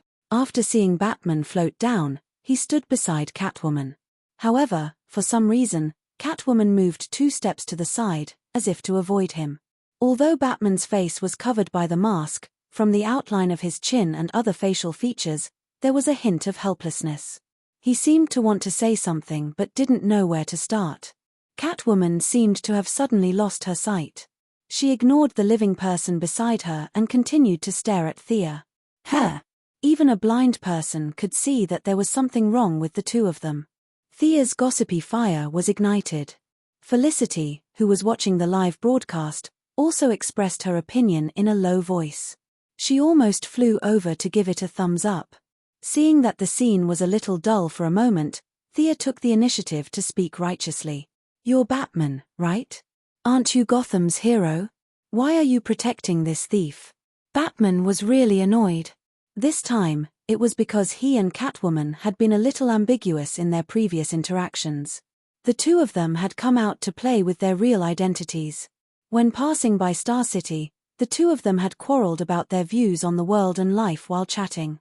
It just so happened that Moira had gathered all the politicians in the city for a press conference. Catwoman was unhappy and wanted everyone to be unhappy. She changed her clothes and came in to pull the switch, ready to take action.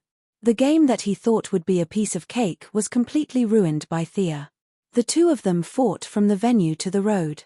Seeing that Catwoman was about to lose, Batman could only play the hero and save the damsel in distress. Faced with Thea's question, Batman didn't know how to answer. He had checked Thea's information on the Batplane. She was the eldest daughter of Quinn Corporation. Her father and brother had died in an accident. She had no bad records. She was currently working in her own company and was applying for a place at Princeton University. She wasn't a bad person in any way. Instead, she had experienced the same thing as him. She hadn't fallen, she hadn't given up, and she could still maintain such an optimistic spirit. This made Batman, who had fallen into darkness several times, envious. Someone else had done what he couldn't do. Naturally, he admired them. So, Batman could only pretend that he didn't hear her question and be a quiet, handsome man. Seeing Batman playing dead, Catwoman was agitated again and again tonight. She couldn't maintain her usual elegance and calmness. She shouted, "Come and catch me if you can." Thea would be stupid to go over. The two of them were clearly in a team. With her small arms and legs, she could forget about it. Moreover, she didn't intend to fall out with Batman. After all, he was a big shot in the Justice League. She would still be in the hero circle in the future. It would be unwise to offend him. As long as she didn't have superpowers, she would automatically be in Batman's camp. Yes, there were also factions among superheroes. Similar to the conflict between Marvel's Team America and Iron Man, the DC was mainly reflected in Darkchow and Batman. Batman was hostile to all abnormal humans. In his eyes, no matter good or bad, all alien mutants should be eliminated. The only difference was that aliens were all hostile, while mutants were selective. With his wealth and wide circle of friends, it might be difficult for him to get some superpowers. However, it wasn't difficult for him to get body-strengthening drugs. However, he would rather maintain his identity as a pure Earthling than accept those enhancements. This showed his philosophy. To deal with this kind of person, it was useless even if your martial arts were better than his. Unless you completely beat him to death, he would always be like a cockroach, jumping out of nowhere to scare you. Thea decided to use the same trick that Prometheus used against Green Arrow in the future to deal with him. First, she would use a big move, which was a famous protagonist's exclusive skill, mouth escape. First, she would seize the moral high ground. There was no need to compare whose fist was bigger. As long as she could make him speechless, she would naturally win. Chapter 36. Thea said loudly, "Tonight is the signing banquet held by the Quinn Corporation and the Star City Police Station. In order to fight crime, we specially developed facial recognition software and gave it to the police station for free. Such a good thing was ruined by this thief." She glared at Batman. "Do you know how many gangsters there are in Star City? Do you know how hard it is to fight against these people? If we can get rid of 1/5 of them, the city government will be able to provide 20,000 more jobs. Everything was ruined by her. The Star City police station has become a laughingstock. The efforts of 1,500 police officers and thousands of people in the Quinn Corporation have all gone to waste. In fact, the so-called efforts of thousands of people in the Quinn Corporation were made by Felicity and 3 of her subordinates. Of the 1,500 police officers, less than 100 knew the details. However, Thea put herself in the role of a city protector who did not ask for anything in return. Batman, who did not know the truth, was in an awkward position. They just happened to pass by Star City and did not know the whole story. In fact, it was useless to know in advance.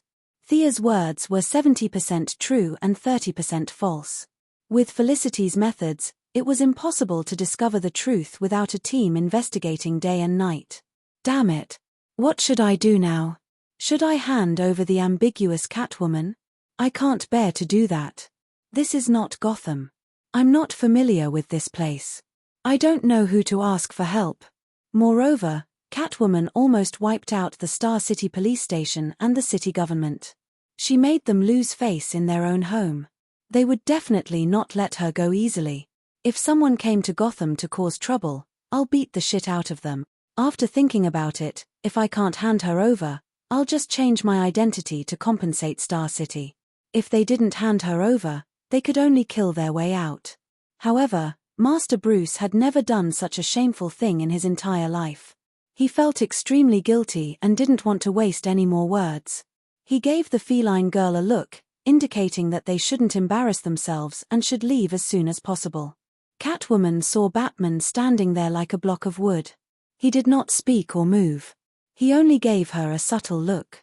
She knew that she was in trouble today. Although she was greedy, she always knew her limits. Every time, she would find a target in advance and make a plan before taking action.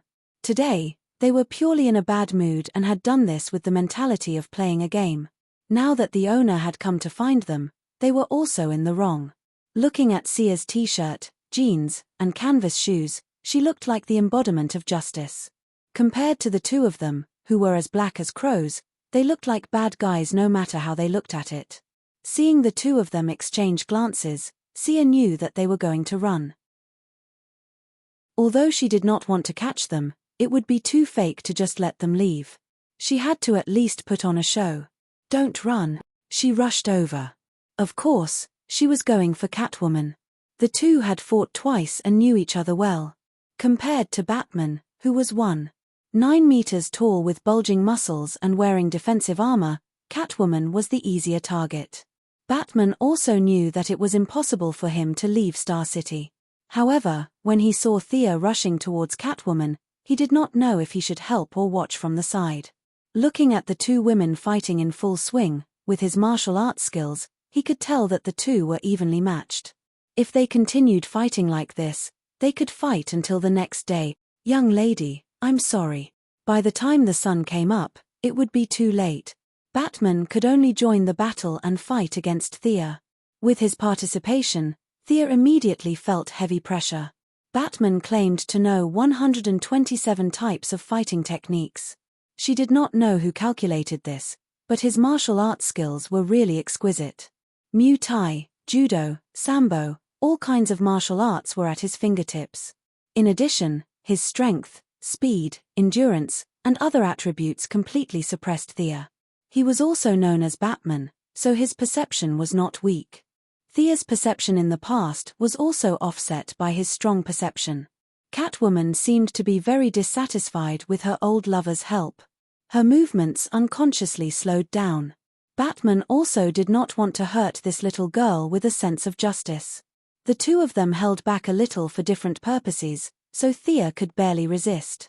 Just when Thea felt that she could not hold on anymore and was wondering if she should pretend to faint or let them hit her twice and then fall to the ground, a high-pitched voice sounded from the side of the road. Haha, I've been watching for a long time, and I can't help it. Today, I must have a good fight. The only person who liked to fight so much and was still a woman in Star City was none other than Miss Shiver. She was still wearing her usual black windbreaker and red singlet, and her long hair danced with the evening breeze. Ms. Siver. Batman was a little depressed at this time. He knew Siver. The two of them had fought many times, and he had never won. As the mother of the future third-generation Batgirl, the two of them were not familiar with each other, but they definitely knew each other.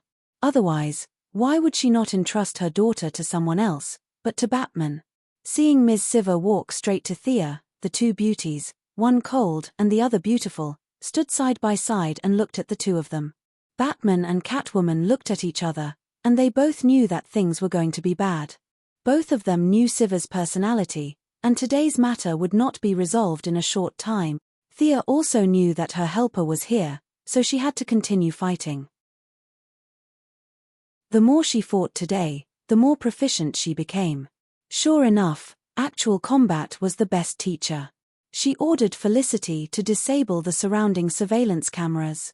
They had been fighting for a long time, and it would be too disappointing if a group of police officers jumped out.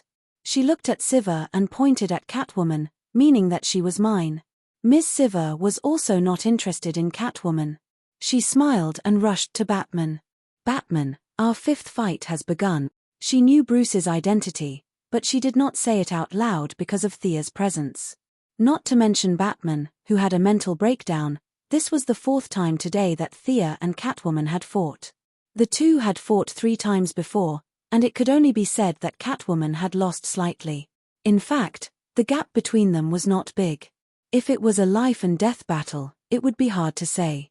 Thea naturally did not have such thoughts. She only had the mentality of learning from each other. Catwoman was now not as angry as she was at first, and her mentality was slowly adjusted. The two of them were not in a hurry to practice. In fact, they both knew that the winner was not on their side, but on the other two's duel. Batman's previous judgment was very accurate. The two of them had repeatedly used the same moves several times. In the end, the one with the better stamina would win. In the end, the two of them were too lazy to continue fighting because there was really no winner. After fighting on and off for so long, they were very tired. They simply stopped and focused on the duel between Batman and Siver. Chapter 37. Batman looked down on women, but his years of education made him maintain a kind of respect for women. It was a mixture of the European chivalry and the ancient chivalrous swordsmen who did not hit women. His view of women was to ignore them. Talia had given birth to a son for him and then stabbed him in the back. This was not an adjective, but a stab from a metal object. What he did was to endure it. Catwoman betrayed him, and he also expressed his forgiveness for his old lover, as if he did not know. Even the half-crazy clown girl mainly criticized and educated him, which was a sharp contrast to the way he beat the clown to death. The result of the duel between such a person who was a little obsessed with mental cleanliness and Madame Siver was predictable. There were too many places that he could not hit. He could not hit her chest, and her waist was too sensitive, so he could not hit her face. Looking at Madame Siver's cold and elegant face, he could not hit her even more. His hands and feet were tied. His martial arts skills were already inferior to Madame Siver's, and now the gap was even bigger. He was barely able to maintain a stalemate by relying on the sturdy protective suit on his body. He wanted to see the situation on Catwoman's side. He did not know that the surveillance cameras had been hacked by Felicity, and he was afraid that the police would come out with light and heavy weapons in the next second. He was uneasy and took 2 punches from Siver.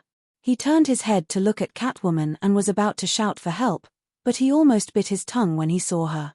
At this time, Catwoman and Thea were standing side by side, as if the previous fight had never happened. The two of them crossed their arms and looked at him as if nothing had happened. He did not know that Felicity was eating snacks behind the camera and silently cheering him on. The two women's conversation could be heard from time to time. Shiver didn't use much strength in that punch. Did she not eat? No, there's something wrong with your perspective. That punch was a feint. The key is this kick. Good. Beautiful. This side kick is perfect. Master Bruce really wanted to kneel down to these women. Who am I working so hard for? Do I have nothing better to do than to fight for you? She was even more certain that she would never fight with a woman again. He wanted to call for a ceasefire, but Madame Siva was having a good time and didn't give him a chance. Thea concentrated on watching their movements, footwork, and moves. They were real martial artists. At best, she was just a martial arts user, not even a fan. Thea, let's retreat. The police will be here in a minute, Felicity said hurriedly. The police are coming. They were all fellow martial artists. Sia felt that it was inappropriate to abandon them and run alone, so she shouted at the battlefield. To be honest, the people present were not heroes. Thea still had to maintain her identity as a little white flower. Catwoman and Siva, one was a thief and one was an assassin. Batman was also a person on Gotham's wanted list. The 4 heroes were all dead. The few of them stopped immediately. In fact, it was mainly Madame Siva who stopped. Batman had wanted to run long ago, but she still wanted to continue. She curled her lips and called out to Thea, "Continue training tomorrow morning." Before she finished speaking, she had already disappeared into the dense forest. Batman nodded at Thea. At this point, he knew that Thea had no intention of arresting them. Otherwise, she would have called the police. He hugged Catwoman's waist and fired a claw gun into the sky. The two of them quickly rose 30 meters into the air and disappeared without a trace. As the blurry layers of the sky shifted, Thea could finally see the outline of the Batfighter. The body was long and narrow, and the propellers were arranged below the 2 wings. This was the key to vertical takeoff and landing. When she was ready to take a closer look, the Batfighter had completely disappeared into the air. Sigh, she must study it carefully next time. Thea could vaguely hear the sirens and quickly retreated according to the route provided by Felicity. When Thea returned to the venue, she thought that her plan to save face would be completely ruined after Catwoman's antics. She did not expect Moira to be so capable. Before the reporters and politicians left, Moira launched a crisis PR. When Thea entered the venue, she only heard the second half of the speech. "We should not be scared away, we will not be defeated. We should join hands to fight these criminals who threaten and intimidate us. They are afraid of us, afraid of our united strength. Lieutenant Edward and I have submitted a draft to the city government and the parliament respectively. The Quinn Group will donate 5 million yuan worth of equipment to the Star City police station to fight these criminals. Please lend a helping hand, help us maintain the good image of Star City and save our home. Finally, the Quinn Group and the city government will each give out 1 million yuan as a reward to those who can provide clues about tonight's troublemakers. Friends from the media, please publish this news. We must resolutely strike down their arrogance. Even if the celebrities in the audience were unwilling, they could only grit their teeth and say that they were willing to donate money. Even the shameless ones could not say, 'Come, take 50 cents and don't look for the change.' Seeing that others had donated 100,000 yuan or 80,000 yuan, they could only take 50 cents back and sign a check to make up the number. After signing, they had to say that they were happy. They were indescribably happy. Seeing that her mother had successfully resolved the crisis, turning a bad thing into a good thing, and at the same time, portraying the Quinn Group as a persevering fighter, she silently praised her political talent. As for donating equipment and bounties, who knew if they would donate less or not? Anyway, Thea's goal was the Sea of Stars. Whether Star City was good or bad, it did not affect her. If she saw it, she would do her best to take care of it. If she did not see it, then so be it. No matter how good the city was, no matter how strict the laws were, there would still be soil for evil to breed. After the celebrities had finished their fundraising, the lieutenant happily announced the successful completion of this year's revenue-generating mission. He hoped that everyone would come again next year. Of course, he could not say that. He said with a heavy heart that he would catch the criminals today no matter where they were. If he could not do it, then he would not come to the police station next year. Yes, he was transferred away at the end of the year. He would definitely not come back next year. Seeing the lieutenant gritting his teeth and swearing on the stage, Thea was too lazy to watch this political show. She nodded at Moira from afar and pulled Felicity away. When the 2 women went out, they could still hear the reporters scrambling to ask questions like crazy. "Mrs. Quinn, can you tell us how deep your cooperation with the police station is?" Lieutenant Edward, can you tell us the goal of cracking down on criminals this year? Detective Lance, do you have anything to say about the disappearance of your younger daughter and your elder daughter's boyfriend? Thea heard a series of urgent cries for help in the hall. She could vaguely hear someone yelling for them to stop. Sigh, this reporter had never been beaten before, right? Why did he have to mention something like that? He went all out for the sake of sales. What a tough guy. After leaving the police station hall, the two whispered to each other. Felicity, did you record today's scene? Of course, but Batman is really handsome. Thea, do you know his real identity? How would I know when I first met him? I only know, he's a man.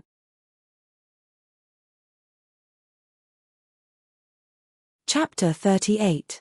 Over the next few days, Moira's figure could be seen in newspapers and radio stations from time to time. Today, she would talk about the future planning of the city, and tomorrow, she would talk about how many criminals they had cracked down on and how much ice and powder they had collected. For a time, Moira felt like the rising star of Star City. Thea was not surprised by her mother's sudden burst of enthusiasm. Some people were born for politics, but they were buried by various realities before. When the opportunity came, they would soar to the sky. In the previous life, many people said that President George W. Bush of the United States had a low IQ and so on. In fact, this person's grades were really bad, but he met 1/3 of the people in Yale University during his school days, and he could remember the names and hobbies of these people. It was amazing, wasn't it? Most of us could only know a few hundred people in reality. This was his ability. To Thea's surprise, due to Moira's inexplicable burst of political enthusiasm, there was a twist in her relationship with Walter Steele. She was so busy that she couldn't even take care of her daughter, let alone a boyfriend. Thea was supportive of this. Although Walter was really a good person, if they got married, it would be like finding a cheap father for her. Thea still couldn't accept it. You two should stay in this relationship. At this time, Moira had just finished an interview with the media. Although her body was tired, her spirit was very excited. Through this period of transition, she had clearly realized that she could not be a successful businesswoman, or that she did not have the talent at all. Some of her aides had already suggested that she give up business and try the road of politics. She wanted to ask her family members for their opinions on her career in politics. Of course, in her mind, there were only 1.5 family members. Thea was one, and Walter was half. Thea, you've been planning for a long time. Mom stole your limelight. You won't blame me, right? The mother and daughter were lying on the bed, and Moira whispered. Young people were always happy to be in the limelight. At least, this was encouraged by European and American values. Why would I? If I were on the stage, I would have screwed up. Mom, you take at least 90% of the credit for today's situation. Indeed, Thea had only made a few phone calls and chatted with a few people. If there was any credit, it was Felicity's. The mother and daughter hugged each other. Moira looked at her eyes carefully and found that there was no grudge. She breathed a sigh of relief. At first, she thought it was just a regular meeting. She did not expect that there would be such a big change in the follow-up. If her relationship with her daughter was destroyed because of this, it was not worth it in her opinion. What do you think of me going into politics? I've been really comfortable and happy these days. It's a completely different feeling from when I was in the group. Moira looked at Thea eagerly after saying that. Great, I've finally led you to this path. Thea wished she could punch the wall and shout. Her mother was a shrewd person. Moreover, the two of them met each other every day. She was even harder to fool than Malcolm. Thea had put in a lot of effort and luck, and she had finally managed to get her mother onto the path of politics ahead of time. She thought so in her heart, but she could not honestly say it out loud. Go ahead, I can't wait to be the mayor's daughter. Thea could only smile and say in a flat tone, it doesn't matter. If you think politics suits you, then go ahead and try. Maybe I can be awe-inspiring when you become a high-ranking official.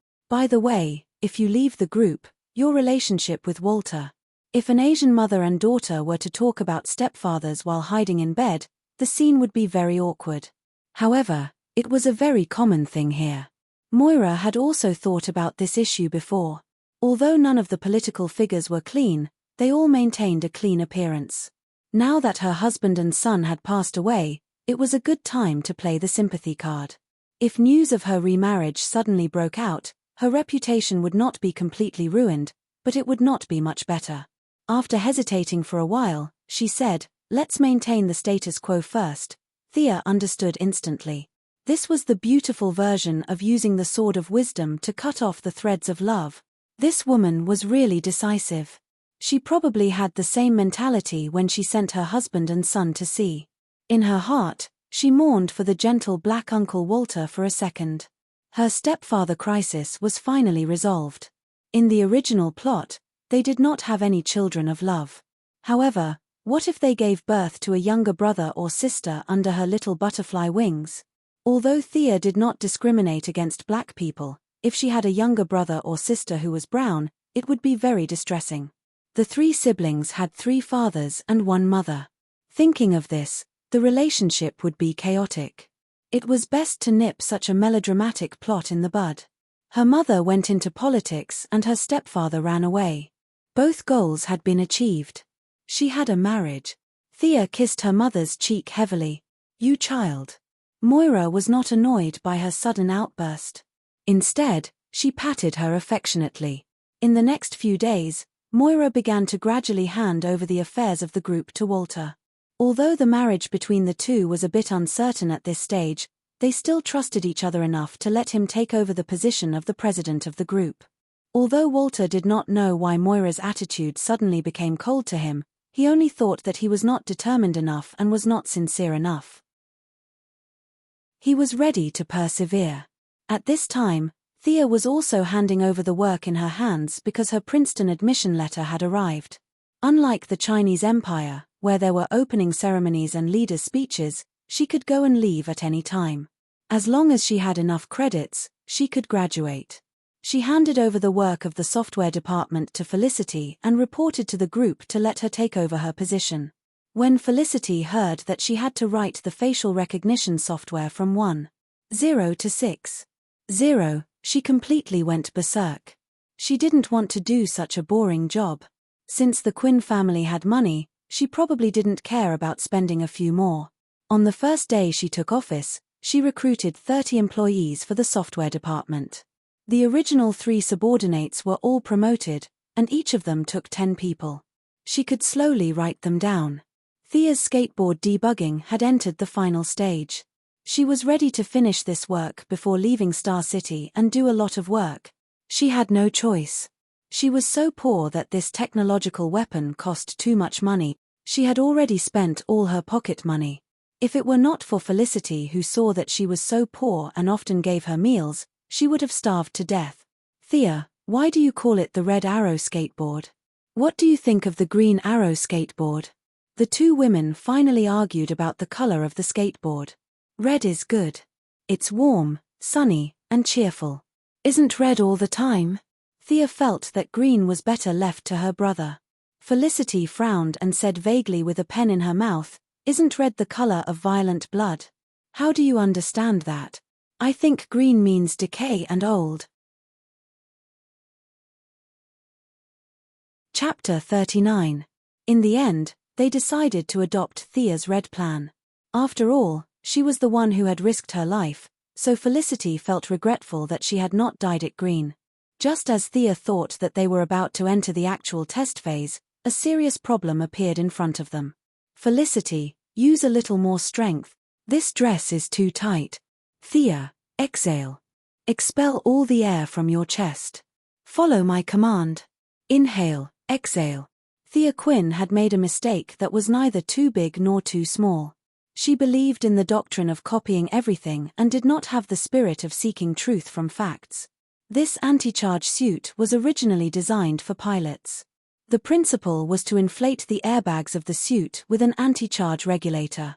When the airbags expanded, they would tighten the surface of the suit, exerting pressure on the body to protect the blood circulation.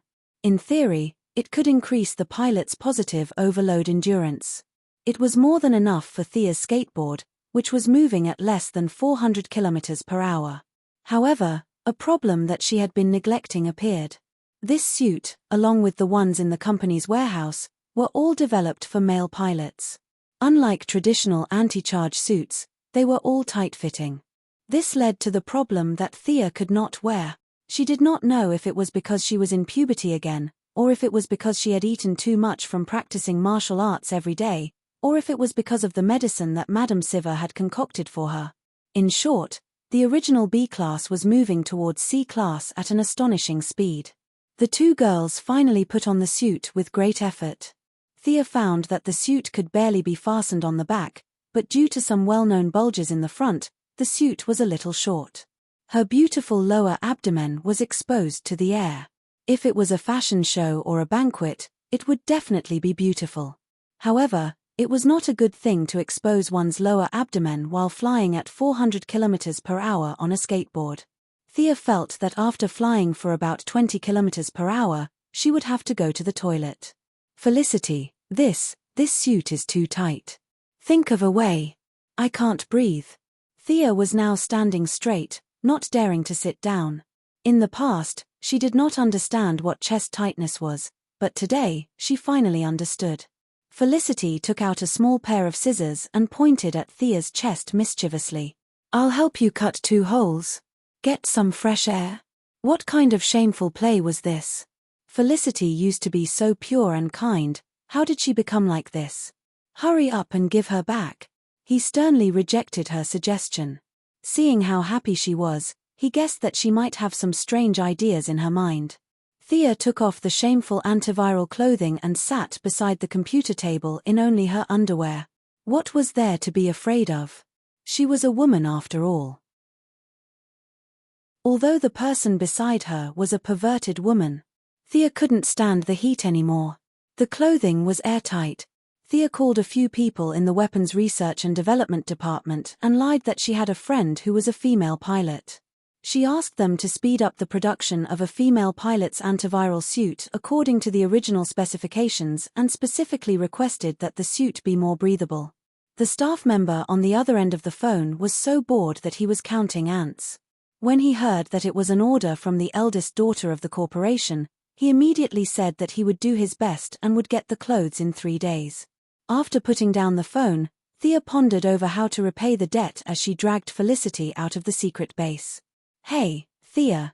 Thea turned around and saw Laurel, who was in a business suit, calling her. Why was she looking for her? Her relationship with Laurel was very ordinary. They had nothing to do with each other. Why was she looking for her? Hey, long time no see. Why are you looking for me? Laurel did not answer directly.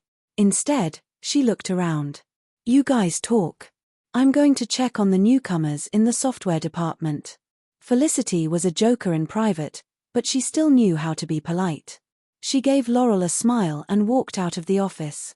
Thea, you have to take a look at this document. It's a new case that the Joint Innovation Society received. Laurel handed a thick document to Thea.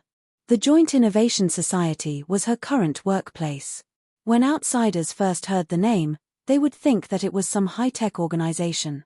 Those with a brain hole might think that it was the Sky Eye Society or the Illumination Society. In fact, they were overthinking. This was just a law firm formed by a few newbies who had just gotten their lawyer's license. Other than the name of the organization that scared aliens, it could be said that they had no connections and no ability. If Tommy did not organize activities and donate money from time to time, they would have gone bankrupt long ago. Thea was now thinking about the antivirus suit. If it were someone else who came to her, she would definitely not pay attention. She had too many things to do. She did not have the intention to punish evil and uphold justice. Strictly speaking, she was a neutral person who was on the side of justice. However, Laurel was not an outsider. Whether it was Oliver or Tommy, they were both sisters-in-law. Thea had to give face to her. She took the document and read it quickly. The client's name was Derek Reston. In the photo was a middle-aged man with grey hair. He did not have any scars or tattoos. He seemed to be just an ordinary person with a normal family with 2 children. The family of 4 lived in a rented house. She did not see any problems and continued to turn to the second page. Huh. Thea looked at it attentively. She looked at it for a full 10 minutes and finally sighed. She finally knew why Laurel came to her. This guy named Derek Reston turned out to be an employee of the Quinn Group. Coincidentally, the place where he worked before was Thea's current headquarters. Derek had worked in the Quinn Steel factory before the software department for 15 years and had always been the foreman. However, due to the environment of Star City, the Quinn Group closed the steel factory in 2007 and 1,500 employees led by Derek became unemployed. Originally, this was not a big deal. Unemployment happened every minute of every day, and even Superman could not manage it. However, things went wrong because for some unknown purpose, Quinn Group found a loophole in the guild contract and did not give the workers a single cent of severance pay and pension. This was too wicked. This was the deep-rooted bad habit of capitalists. Did the corporation really care about this little bit of money? No wonder Oliver thought that the Quinn Group was part of the evil and watched the destruction of the Quinn Group. Thea rubbed her head and looked at the severance date. It seemed to be signed by old Robert before he went to sea. Sigh. She did not want to take the blame, but could she escape? She nodded to express her gratitude to Laurel. Thea understood that Laurel didn't ask her to look at the document because she didn't want to talk about it. Laurel was like many female protagonists of superheroes. She didn't care about the sand in her eyes. All of them relied on their powerful boyfriends to court death. One could say that they were childish and naive, but they all had a strong sense of justice. She definitely didn't tell him about this matter in advance because she wanted him to bury the plaintiff in the cement pillar. Instead, she wanted him to quickly deal with this matter and give the workers an explanation. If this matter was exposed, it would have a great impact on the Quinn Group's image and her mother's career in politics. Although her mother would make this guy disappear from the face of the earth, her conscience would not do such a thing. Chapter 40. Thea thanked her future sister-in-law, Laurel, for informing her in advance. She then hurried to the address to find the client, Derek. She didn't even dare to call Felicity. Although the girl was a spare tire, she was still one of the heroines with a strong sense of justice. It was better for her not to know. Following the address provided on the document, she found Derek's house after a few turns.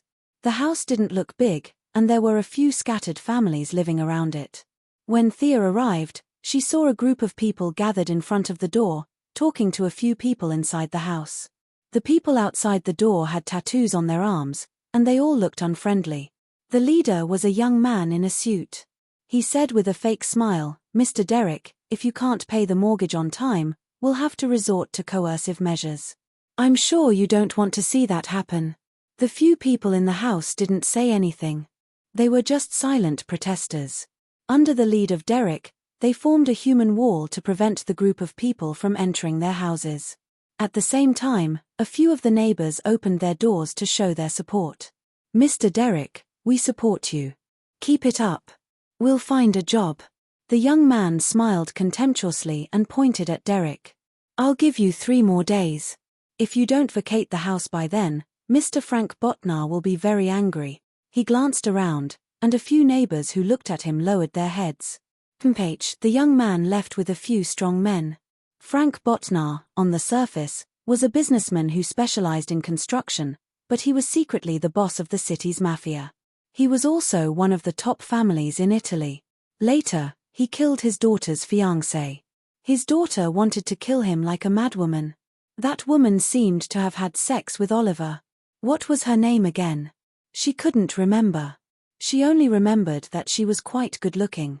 She didn't know if that happened. She had to ask Felicity to check it out. Seeing the crowd gradually disperse, Thea walked to the door. "Mr. Derek Reston, can I have a word with you?" The middle-aged man, Derek, was wondering where he could get the money. When he saw the girl who suddenly walked in front of him, his first reaction was that the debt collector had come again. However, he immediately knew that was not the case. He said in a deep voice, "What's the matter?" Thea had specially worn a business dress today. In order to make herself look older, she even wore a pair of sunglasses. She was too lazy to shake hands with the man and handed him a business card. "Thea Quinn? Quinn Group? Why are you looking for me? Derek's tone changed from the initial doubt to ferocious. Do you want me to talk here, or find a place to talk slowly? Thea said as she pointed at the surrounding environment. A few neighbors saw that things were not over yet and stuck their heads out again. It seemed that they did not care about nationality. Derek looked at the expressions of the people around him. He knew his own business. It seemed that they knew that he was going to sue the Quinn group. The young lady of the group had come personally to negotiate. There were many conditions that could not be mentioned in public. Come with me. He led Thea to an open-air cafe. They sat down under an umbrella. Miss Quinn, if you have something to say, just say it. I've read the annual report of the group. The group's handling of some things was really excessive. I apologize here. Thea certainly could not reveal Laurel. Whether he believed it or not, this was what she said. The group will rearrange your work in 3 days. If you still want to be a foreman, you can also rearrange it. But you will have to go to another city. You know, there are almost no factories in Star City now. Thea could not wait to arrange this live bomb as far away as possible.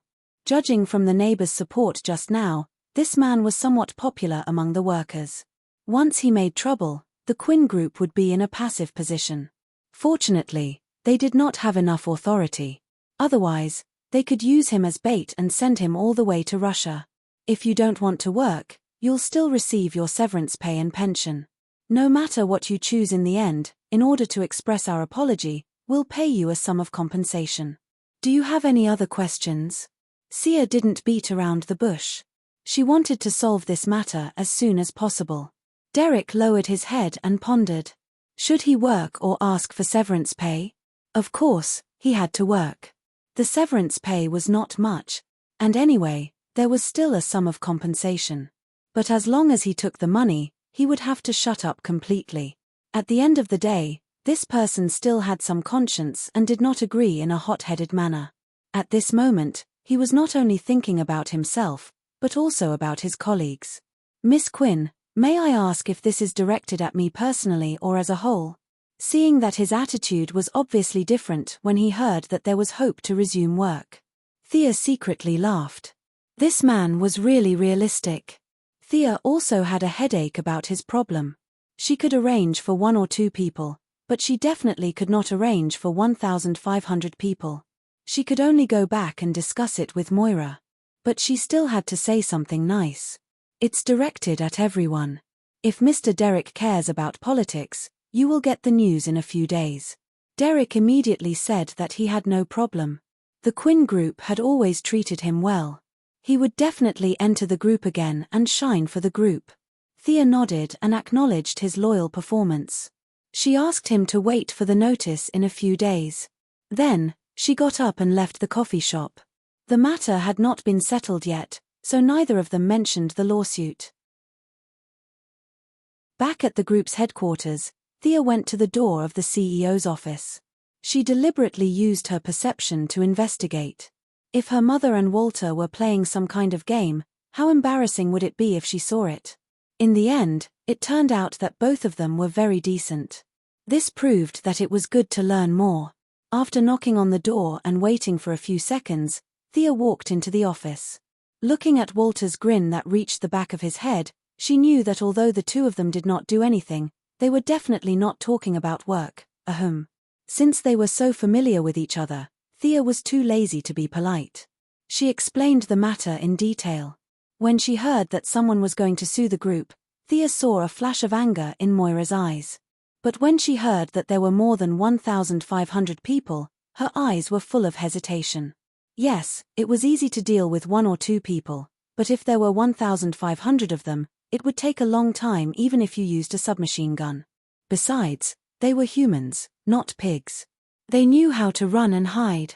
If 1 or 2 of them ran away and reported it to the media, it would cause a lot of trouble. Of course, it did not mean that it could not be solved by violent means. If it was as strong as Darkseid or Thanos, it would require a team of 40 heroes. But now, they could only use a relatively straightforward method. Thea was thinking about this problem all the way. Solving it beautifully and perfectly was the most important task for the group at present. Derek might be easy to fool today, but what if Derek popped up tomorrow? Moira was also in urgent need of the support of political achievements. The jobs of 1,500 people were related to each other and could provide her with at least half a block of votes. This was very important for her, who still had a shallow political foundation. Chapter 41. Seeing that the mother and daughter did not speak, Walter flipped through his records. With the current income of the group, we can arrange at most about 300 people. If there are more people, it will put a huge burden on the group. 300? This number was a bit small.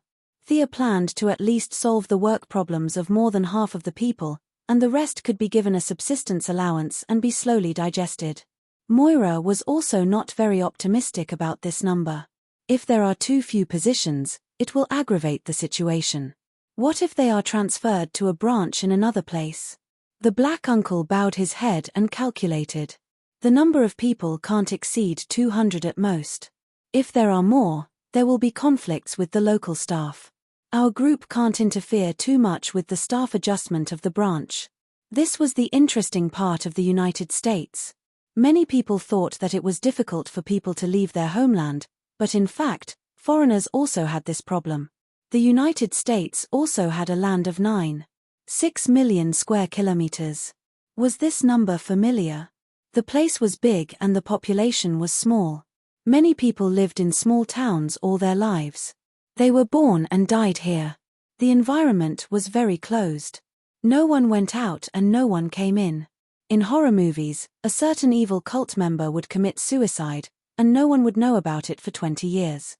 It was only when the protagonists, a handsome man and a beautiful woman, wandered here that they discovered the final plot and so on.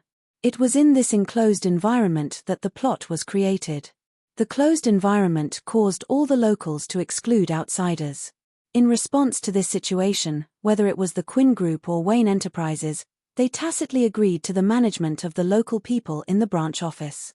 Thea suddenly remembered the famous words of a great leader. What do you think of building a high-speed railway that connects several cities? The East-West Railway in the United States had been built for more than 100 years. Daily wear and tear, coupled with various crazy villains who loved to bomb the railway on the ground had long been unusable. On the one hand, it could reopen the steel smelting project of the Quinn Group. The remaining more than 1,000 people could not be solved, but more than half of them could be eliminated. At the same time, it could also increase the economic output of Star City, which would be of great help to Moira in next year's election. This is a good idea. Moira was completely considering it from her own perspective. She thought that she would just shout slogans. If they chose her, she would continue to invest. If they didn't choose her, she would not lose anything. Railway work was not a task that could be completed in a day or two, or even a year or two. The time would be extremely long, and the voters would not scold her for not building the railway in a week. Moreover, now that he had a program, he could pull it out and talk about it every time he gave a speech in the future. It would save him the trouble of racking his brains to come up with a speech. It wasn't difficult to implement. He knew so many people in the early stages of the investment, and each of them could contribute a little. The more he thought about it, the more he felt that it was a good idea. Although Walter didn't like the idea, he didn't object when he saw that the mother and daughter both thought it was a good idea. Anyway, since they were willing to pay, he couldn't be bothered to interfere. Thea urged her mother to send someone to sign Derek's agreement as soon as possible. The rest had nothing to do with her. Moira was aiming for the mayor's throne. Although she had yet to formally submit an application for the election, she had already established a huge campaign team. She had recruited a lot of elites from all walks of life. These people could contact the surrounding cities and the major companies' affairs to this group of people. With nothing to do, Thea began to live a life of idleness. She had watched the video of Catwoman and Batman 3 times. Batman's moves were all strong and heavy, which was not suitable for her. On the other hand, Catwoman's street fighting skills were very inspiring to her. She really admired her balance. She couldn't always wear flat shoes at all kinds of banquets in the future. How to wear high heels without affecting the fight was also a lesson she had to learn. She decided to go easy first and then go hard. She didn't dare to try the thin high heels, so she changed into a pair of thick high heels. Walking was not a problem, but she made a kicking action. Dong, Thea rubbed her head and got up. The designer of this pair of shoes should be dragged to target practice, and she couldn't stop for 5 minutes. Wearing this pair of shoes was equivalent to adding a debuff that reduced her attack speed by 50%. Why could Catwoman run and jump as if nothing had happened? The clown girl later seemed to be able to do it too. This was not scientific at all. She was going to ask someone who understood. The next day, in the elementary school class, she found Madame Siver and asked her question. Why is Catwoman's balance so good? Catwoman? Chimph, loser. Stand up straight and let me see. Madame Siver didn't answer directly. Instead, she asked her to stand up straight and walked in a circle to examine her. Thea was a little nervous because not only did she walk in a circle, but she also patted and pinched her body from time to time. Just now, she touched the area below her neck and above her lower abdomen for a long time, and she almost screamed. Just as she was letting her imagination run wild, Shiva suddenly slapped her butt. Ouch! This time, Sia couldn't hold it in anymore. She looked at her with a red face. If you don't give me an explanation, I'll fight you to the death even if I can't beat you. Actually, your sense of balance isn't bad. It's just that your muscles are not used properly, or should I say, unscientific. The strength of your whole body isn't completely twisted into a rope. As she spoke, she patted Thea's butt again. For example, here. This is the source of the whole body's strength. The movement of the legs and the strength of the upper body all have to go through here. You don't seem to have systematically learned the technique of strength exertion before. Yes, I can't do that if you touch me randomly. It's true that in ancient times, it's reasonable for a male master to teach a male disciple and a female master to teach a female disciple. Madame Siver continued to speak seriously, and Thea also became serious. Of course, it was best to ignore her blushing face. Back to the original question, how to exert strength like Catwoman, you just have to do this. As she spoke, she pointed at a few parts of her buttocks and legs. As long as you can use these few muscles flexibly, you can even fight on stilts, let alone high heels, but you can only fight for a short period of time. If you fight for a long time, it will cause damage to your calf muscles and Achilles tendon. Let me show you. Madame Siver took off her coat as she spoke, and let Thea put her hand on her leg to feel the movement of her muscles. It's so cold. This was the first feeling Thea had when she touched her thigh. Maybe she was really Asian. Her skin was very delicate and smooth. Coupled with years of exercise, there was a rhythmic beat on her skin. This was a rare opportunity. She abandoned the distracting thoughts in her heart and concentrated on feeling this unique charm. Thea herself tried to do it a few times and found that it was difficult to say, but easy to do. Without guidance, she might not understand it in a lifetime. With guidance, it was a matter of a layer of window paper. However, she also understood that this kind of abnormal muscle movement consumed a lot of physical and mental energy. No wonder Catwoman's stamina was exhausted after fighting with her twice. At that time, she wondered why Catwoman's stamina was not as good as her, a half otaku, even though she was like a big Western horse. So this was the problem. Chapter 42. Then the two began their daily teaching. Now Thea had entered the fourth stage of perceptual learning, which was the last stage that Ms. Siver named Earth Listening. This stage was very vague. She needed to feel the movement track of the insects in the soil, which made Thea feel really difficult. Some insects were not even as big as sesame seeds, so what could they feel? Ms. Siver did not have any good ideas. According to her, she could barely do it, but it was difficult for her to teach others. Her method was to find a cliff, grab a rock with one hand, and hang her whole body in the air, disregarding life and death, and abandon all distracting thoughts. Thea felt that such a crazy method was not worth listening to. She planned to live for a few more years. In addition, she remembered that there were a lot of people on social media who took selfies of themselves hanging in the air on cliffs and skyscrapers. They were all inspired by you. You are the originator of the Foreigner series. Thea decided that she still needed to use the health science method to train. The activity of the heartbeat was not suitable for her. Sitting on the ground was good enough. If one day was not enough, then 10 days. I am still young. I am not in a hurry. Moira acted quickly. Only a day after Thea talked with her, a fresh announcement was sent to the desk of major media and radio stations. She had contacted the city governments of Central City and Midway City, revealing the plan to build a high-speed railway between the cities. She also vaguely said that she had contacted some enthusiastic businessmen to donate generously, and the two governments only needed to nominally support a small part of it. Such a good thing, the two governments had no reason to oppose, and they also expressed their support for Moira's high sense of social responsibility. The implication was that as long as she could pull in dollars, they would support her campaign.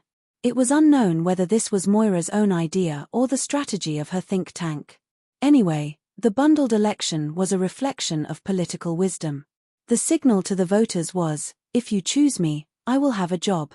If you don't, then goodbye. You can go find whoever you choose. Actually, it was not a new idea to combine the campaign and employment together. Many people had done it before, but there were successes and failures. The failures had their own reasons, while the winners all had one condition, and that was to be rich. Malcolm also paid attention to this matter when he was teaching Tommy. He did not expect his old lover to burst out with such enthusiasm. Although increasing the income of the poor made him unhappy, at the same time, it also provided him with an opportunity to enter Central City and Wedme City. Generally speaking, he supported the idea because his huge underground organization had nothing to do every day and was bored out of its wits. No one knew what he had in mind at the beginning. The huge organization he had established had members from all walks of life, from business stars like Moira, politicians, police chiefs, boat runners, powder sellers, and even street vendors like Leo Miller who sold submachine guns. There were so many members that the diary was full. Conservatively speaking, there were at least a few hundred people. His organization could be said to be the most inactive organization in the multiverse.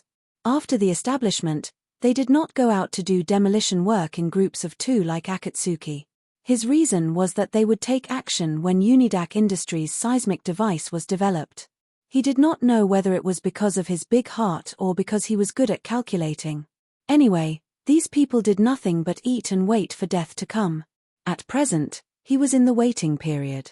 When he got the news from Moira, he planned to let a few of his underlings explore the way.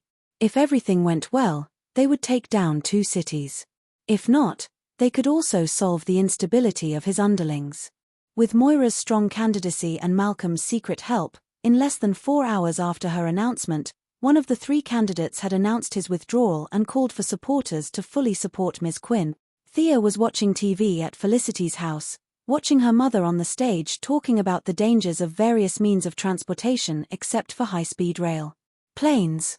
There are so many hijackers crashing into buildings, and supermodels flying by from time to time. It's so dangerous, and you still dare to take it. Ships. Moira laid out facts and reasons, combining them with her family's experience, and talked about the 108 unsafe factors of sea transportation, as if Robert and Oliver had gone out to sea on a raft instead of their family's cruise ship. All in all, vote for me if you want to be safe and want to work. Several people in the audience, who were not sure if they were hired by Moira or not, immediately applauded fiercely after Moira finished her speech, as if they had heard some wonderful words. For a moment, the atmosphere was as warm as the new year. The camera also gave a close-up of a few strong men with big heads and thick necks. These people were all teary-eyed and looked so excited that they could not speak. In fact, they did not dare to speak, or did they have nothing to say? Thea looked at these people who looked like they were collecting protection money. One of them with a fierce face was particularly familiar. Was he the owner of the bar she often went to? Felicity had never liked Moira. Seeing her speaking on the stage, she slanted her eyes and curled her lips in disdain. Thea also did not understand. These two should not have any interactions, so why did they seem so incompatible? In the original plot, Felicity was already Oliver's girlfriend, and she even sneered at him at Moira's funeral, not giving her boyfriend any face at all. Perhaps it could only be attributed to the incompatibility of the two. "Your antivirus suit is here." Felicity put down the phone and said lazily, "Oh God." It finally arrived. It turned out that the Europeans and Americans were also full of nonsense. They said that it would be done in 3 days, but it took her 10 days. They really did not take her seriously. Thea silently recorded these people in her little black book. When she was in power, she would throw these people into the coal mines of Siberia to experience life. Although these guys were not good people, their craftsmanship was still good. In order to increase ventilation, it was changed to have an inner layer and an outer layer. The inner layer was divided into upper and lower parts, and there was a joint in the middle. The outer layer maintained the previous integral way of wearing, but it was much looser. It was not like the previous tights, where the breasts and buttocks were clearly visible at a glance. It could confuse the gender to a certain extent, which was good. The brainwave collection device was completely unrecognizable. The two girls felt that the previous round helmet was too stupid and ugly, so they changed it into the current one. It looked a bit like the headband of the elf Queen Galadriel in Lord of the Rings. At most, it was the magical version, but this was the sci-fi version. People used a mithril chain to wear 5 gems, but they used polymer to wear several mobile modules. They were all shiny and looked similar from a distance. Felicity had spent a lot of energy on these modules. She had used up 2 keyboards just to write the code, and she had lost 3 kilograms of weight. The mobile module mainly collected Thea's brainwaves and sent out instructions through the white matter in the brain cells to achieve the purpose of controlling the entire hoverboard. However, the connectivity and conductivity of human brain cells were slower than the transmission of the system, which put the pressure on Sia. This gave her a headache for 2 days. It was a real headache. She felt as if there was a piece of wood stuck in her head, and it took her 2 days to recover from it. The two tried many methods and finally came to the conclusion that the machine was indeed smarter than humans. Thea 2.0 could not handle it. They could only artificially reduce the output frequency of the system to the same level as the human brain. The downside of the down frequency was that the speed of the entire hoverboard's control was slowed down. The original design of the hoverboard only required a thought to complete various dodging and high-level movements, but now it required manual and machine adjustments. Although Felicity added a fuzzy algorithm module, the overall performance inevitably dropped by 30%. If the original Marvel's Green Goblin hoverboard was the 1.0 official version, Thea's hoverboard could only be considered the 0.7 beta version. Fortunately, she only used it as practice and did not plan to use it to practice flying. The current performance was more than enough to rob a few gangs or give to the poor.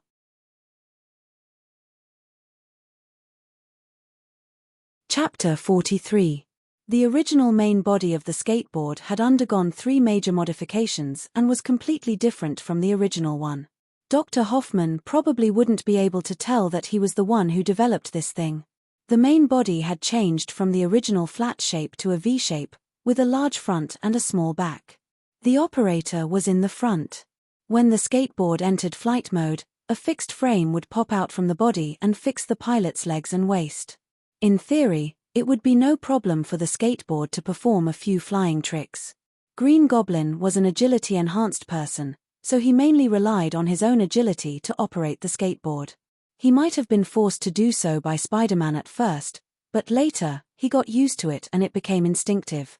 From time to time, he would show off the separation of man and machine. In Thea's eyes, this was too dangerous. It was purely suicidal. It was like bungee jumping. She might get dizzy and fall to her death if she didn't find the right landing spot. As an ordinary person, Thea still cherished her life very much. She had specially customized this fixed device and was prepared to stay on the skateboard obediently. Although it affected the movement of the lower body, safety came first. The base of the skateboard was arranged with chromium magnets. As long as the main control was turned on, it would send down a repulsive force that was opposite to the geomagnetic field, causing the whole body to float. As the repulsive force increased, it could rise to a height of more than 1,000 meters. By adjusting the direction of the eruption of the repulsive force, long-distance flight could be carried out. The whole process was safe and pollution-free, and the energy consumption was extremely low. Of course, if the Earth didn't have a magnetic field one day, Thea would definitely fall from the sky. At that time, she would have to admit that she was unlucky. As for the weapon system, Thea said that her recurve bow could fly at a speed of 300 feet per second, which was 91 meters per second. The effective range could be maintained at about 150 meters, and it could shoot up to 30 arrows per minute. High-tech weapons were definitely necessary, but now that the two of them were so poor, it was better to continue using the bow. It was low-carbon and environmentally friendly, so the bow was still good for them. Late that night, the two of them went outside. Thea put on the antiviral suit and settled herself in the driver's seat. She suppressed her excitement and silently said, "Start," in her heart under Felicity's expectant gaze. The whole skateboard floated smoothly in the silent environment. "Yay!"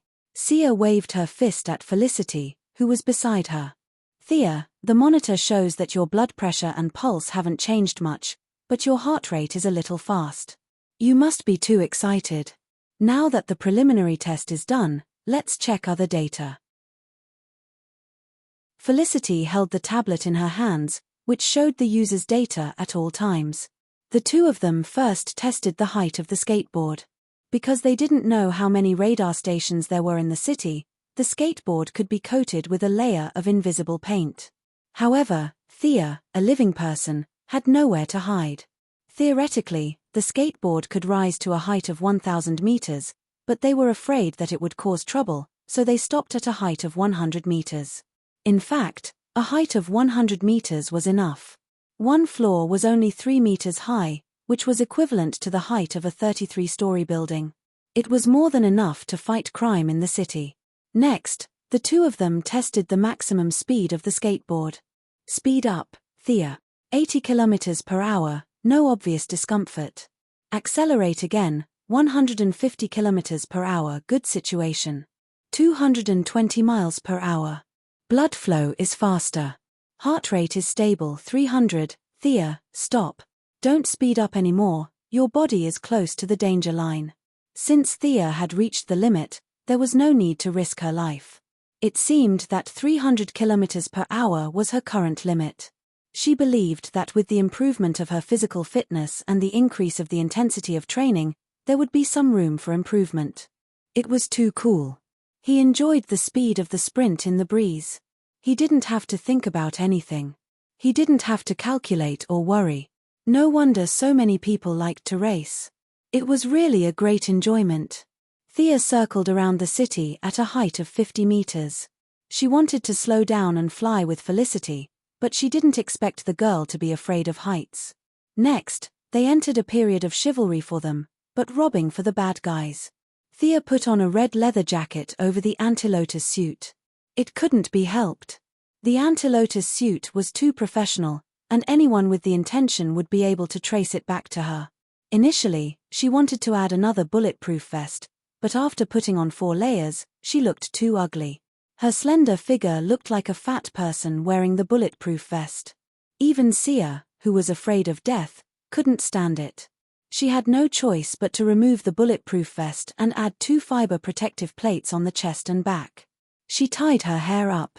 It was best to cut it short, but she really didn't want to. She pulled down the hood of her jacket and looked at herself in the mirror.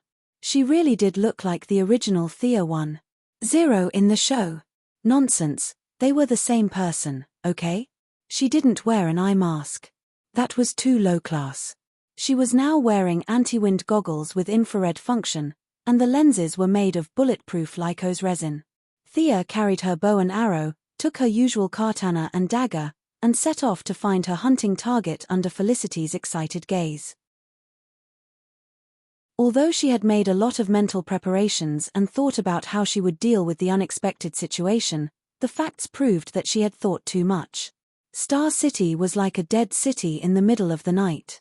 There was not a single pedestrian on the road. Since there were no pedestrians, the robberies had naturally disappeared. Although it was okay to rob each other, it seemed that their bosses had forbidden this kind of behavior. Thea was in such a situation now. There were no pedestrians, and naturally, There were no robbers. Her goal of robbing the rich to help the poor had disappeared. Damn it, she cursed in her heart. Was she going to waste all the money she spent? She should have done some market research. Just as she pulled out her katana and looked around in confusion, Felicity's voice sounded. Thea, Frank Botnar, whom you asked me to keep an eye on last time, is moving. 3 of his men are chasing a young man. This man is called Michael Aestia. Do you want to take a look? Could this man be Helena's fiancé? Interesting. Let's go and take a look. He asked through the earpiece. Where is the location? What's the location? That's right. At the intersection west of Cypress Street. The surveillance camera shows that they are driving very fast. You have to be careful. They are all armed. Can they be faster than me? I'm going in a straight line. Thea increased the altitude to 100 meters, confirmed the location, and began to move forward at full speed. Soon, she saw 2 cars driving fast, one in front and one behind. The car behind kept firing at the car in front. In the silent night, the sound could be heard far away. The thugs should be from the car behind, right? Thea judged that Michael was neither a psychic nor a special forces soldier. It was impossible for him to chase after 3 people alone. She took out a frost arrow from the quiver. Frost arrow was what she called it. There was standard liquid nitrogen in the arrow, and the concentration was 10 times that of a thermal nitrogen pressure tank. After the liquid nitrogen vaporized, it could absorb the surrounding heat. In theory, it could cause frostbite of -100 degrees Celsius. She had no intention of killing anyone. The people on both sides had nothing to do with her. She was just taking a stroll because she had nothing better to do. If she remembered, she would help. If she didn't, then so be it. So she aimed at the wheel hub of the car behind.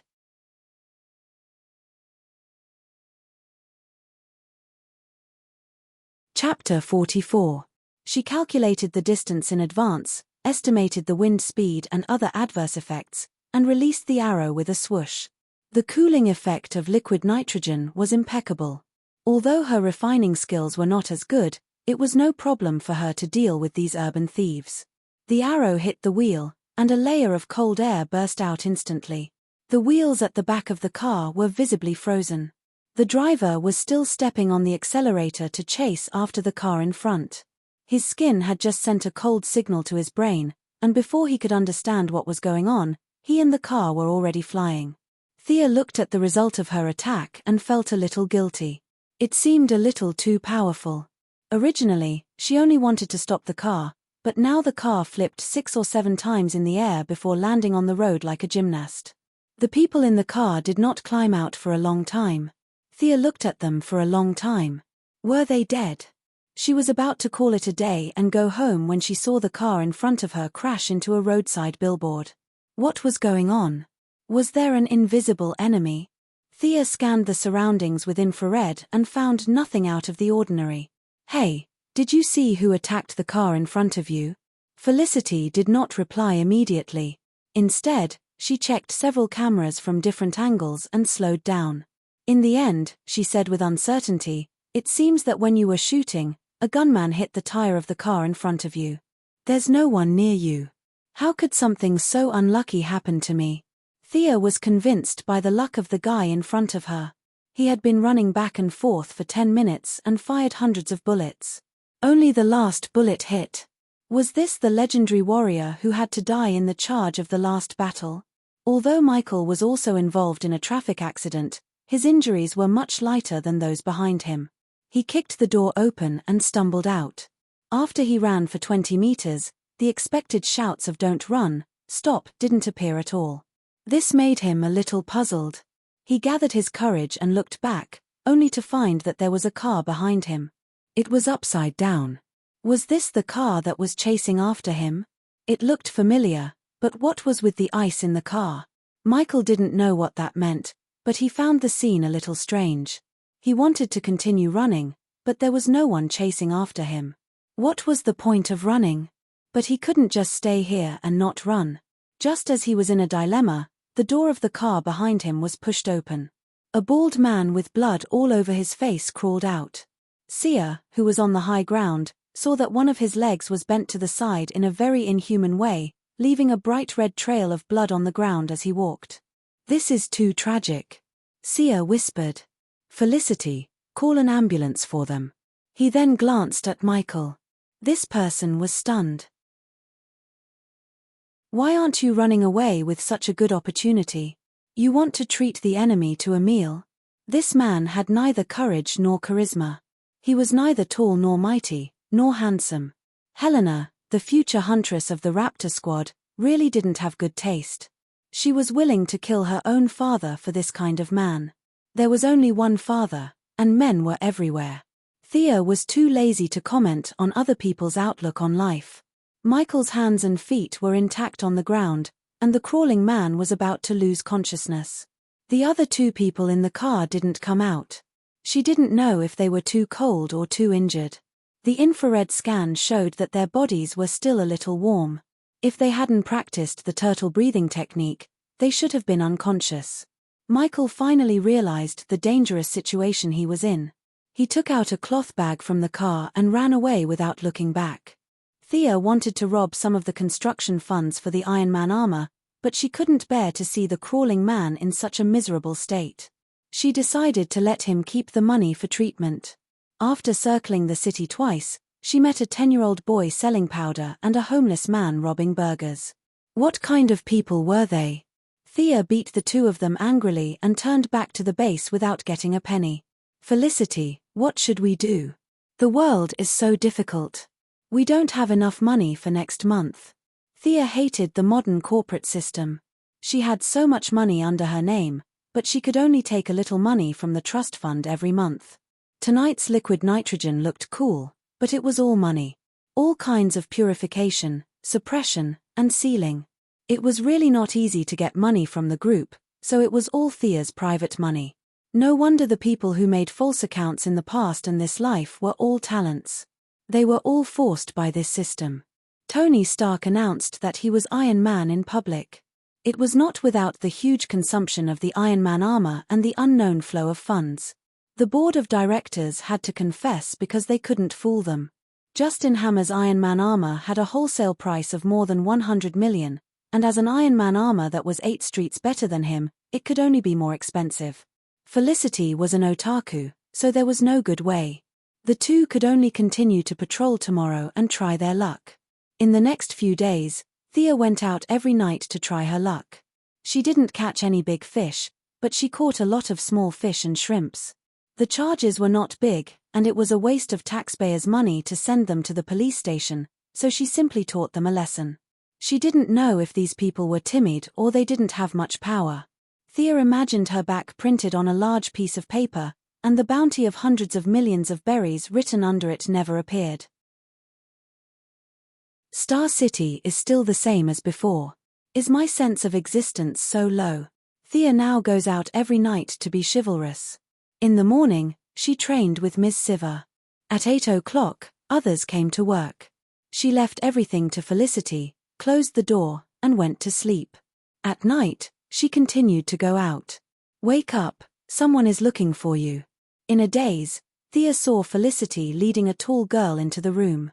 "Who is this? She looks familiar, but I shouldn't have seen her before." "Miss Quinn, we need your help." As soon as the tall girl spoke, Thea recognized her. "Isn't this Catwoman?" She didn't wear the iconic leather jacket and eye mask, but changed into a short skirt. "I can recognize you even if you take off your pants, but her calves are really long." Carefully looking at Catwoman's appearance, she is very similar to Anne Hathaway in her previous life. If Miss Siva's temperament is cold, her temperament is elegant. "Catwoman, you can call me Catwoman." "Thea Quinn, you can call me Red Arrow." The two women also became friends after fighting, and they shook hands to show their recognition of each other. Thea saw that Catwoman didn't talk about business, and only looked at Felicity on the side. Does she mean to ask her to leave? How is this possible? Thea immediately said that she is not an outsider, she is her teammate. "Well, I'll get straight to business. Batman is in trouble, I need your help now." Chapter 45. Thea looked at her calmly and gestured for her to continue. It was normal for something to happen to Master Batman. It would be weird if he was fine. He was the American version of Tang Sanzang. He had chosen the path of death and was determined to go through 81 difficulties. As an ordinary person without any enhancements, he relied on his muscles to provoke all kinds of people. Other than a few permanent aliens, he had provoked almost all the good guys and bad guys. Therefore, Thea was not surprised to hear that something had happened to him. He looked at the feline girl expressionlessly, implying that she shouldn't stop and should continue. He was captured by someone called Bane, and we don't know if he's still alive. Currently, Bane has half of Gotham under his control. He has opened both Arkham Asylum and Blackgate Prison. Now, the city is filled with criminals, and we desperately need your help. Catwoman looked at Thea earnestly. Was this the plot of the movie Batman the Third? She remembered that she had tricked Bruce in the movie. However, this was different from the movie. The two of them had known each other since they were young and had gone through many hardships together. Although there were ups and downs in their relationship, it was not something that could be stopped by a few threats. Realizing that she could not completely copy the plot of the movie, Thea asked carefully, "Who is this Bane?" "I don't know. I only know that he is very strong. He seems to have superhuman strength. I heard from one of his subordinates that he has 2 tons of strength. I don't know if it's true or not, but he defeated Batman with his bare hands. I saw Bane break his spine with my own eyes." Catwoman looked a little depressed. 2 tons. Thea was shocked when she heard the weight unit. Didn't they use kilograms as a unit to measure strength? Where did this ton come from? At the same time, she realized that this was definitely not the Bane from the movie. This guy must have been injected with a biochemical injection or something. Otherwise, a human would not be so strong. Facing Catwoman's earnest gaze, she wanted to say no. However, when she saw Felicity's sparkling eyes looking at her through her glasses, there was encouragement and excitement in her eyes. She could only smile stiffly. "The Joker hasn't been released, right?" "No, he's being held in special custody. But, other than him, everyone else has escaped." Catwoman wanted to say that the people here were simple and honest. The criminals were all obedient and could not be chased away. However, she knew that no one would believe her, so she could only tell the truth. Thea breathed a sigh of relief when she heard that the Joker did not escape. In the DC world, there were 3 types of people: heroes, villains, and clowns. This person's combat power was average, but his brain was probably overflowing with dopamine. He did not have any emotions like fear. Even if the god of the DC world descended to Earth, he would still stab him. This person's thoughts were wild and unrestrained. No one knew what he was thinking. In the parallel universe, he once caused Superman to misunderstand and kill his girlfriend, causing Superman to become evil. He then kidnapped Lex Luthor, a great villain with level 9 intelligence. Finally, he used a nuclear bomb to flatten the metropolis. This directly led to the division of the Justice League. His initial goal was to fool around with nothing better to do. Thea did not dare to provoke such a dangerous person. If he found out about her identity, her family would be in big trouble. She breathed a sigh of relief when she heard that he was still being held captive. She silently thought about the few main villains in Gotham. It seemed that other than Bane, who was a ferocious guy, the rest were all normal people. Or rather, normal people who were mentally unstable. She could not crush them with her equipment, but it should not be dangerous. "Okay, we'll go with you." Thea thought that they probably would not pay her, but she could not go for free. Should she find a few rich and heartless people to do the job? "You guys." Catwoman stared at Felicity, who was beside her. Was this person a hero too? Felicity's IQ immediately understood what she meant. She angrily said that her hacking skills were superb and demonstrated the most advanced facial recognition and positioning technology. Catwoman, who did not go to school since she was young and only knew how to pick locks, was impressed. She immediately approved of her joining. "Since you're not afraid of death, then come. We'll organize a group of friends to sing you a Gotham welcomes you. Who's your teammate now? Did you invite anyone else?" Thea could not figure out what era it was now. How many members did the Bat family have? There was strength in numbers. If you invited a few strong heroes from elsewhere, you could happily do whatever you wanted. Catwoman did not know what she was thinking. She answered honestly, on our side, it's me, Batwoman, and Robin. I also asked Madame Sivir to look for Batman. She has a lot of connections in the underworld. I believe there will be good news. The three of them plus the two on her side, there were exactly 5 of them. Was this the rhythm of forming a team to fight a dungeon?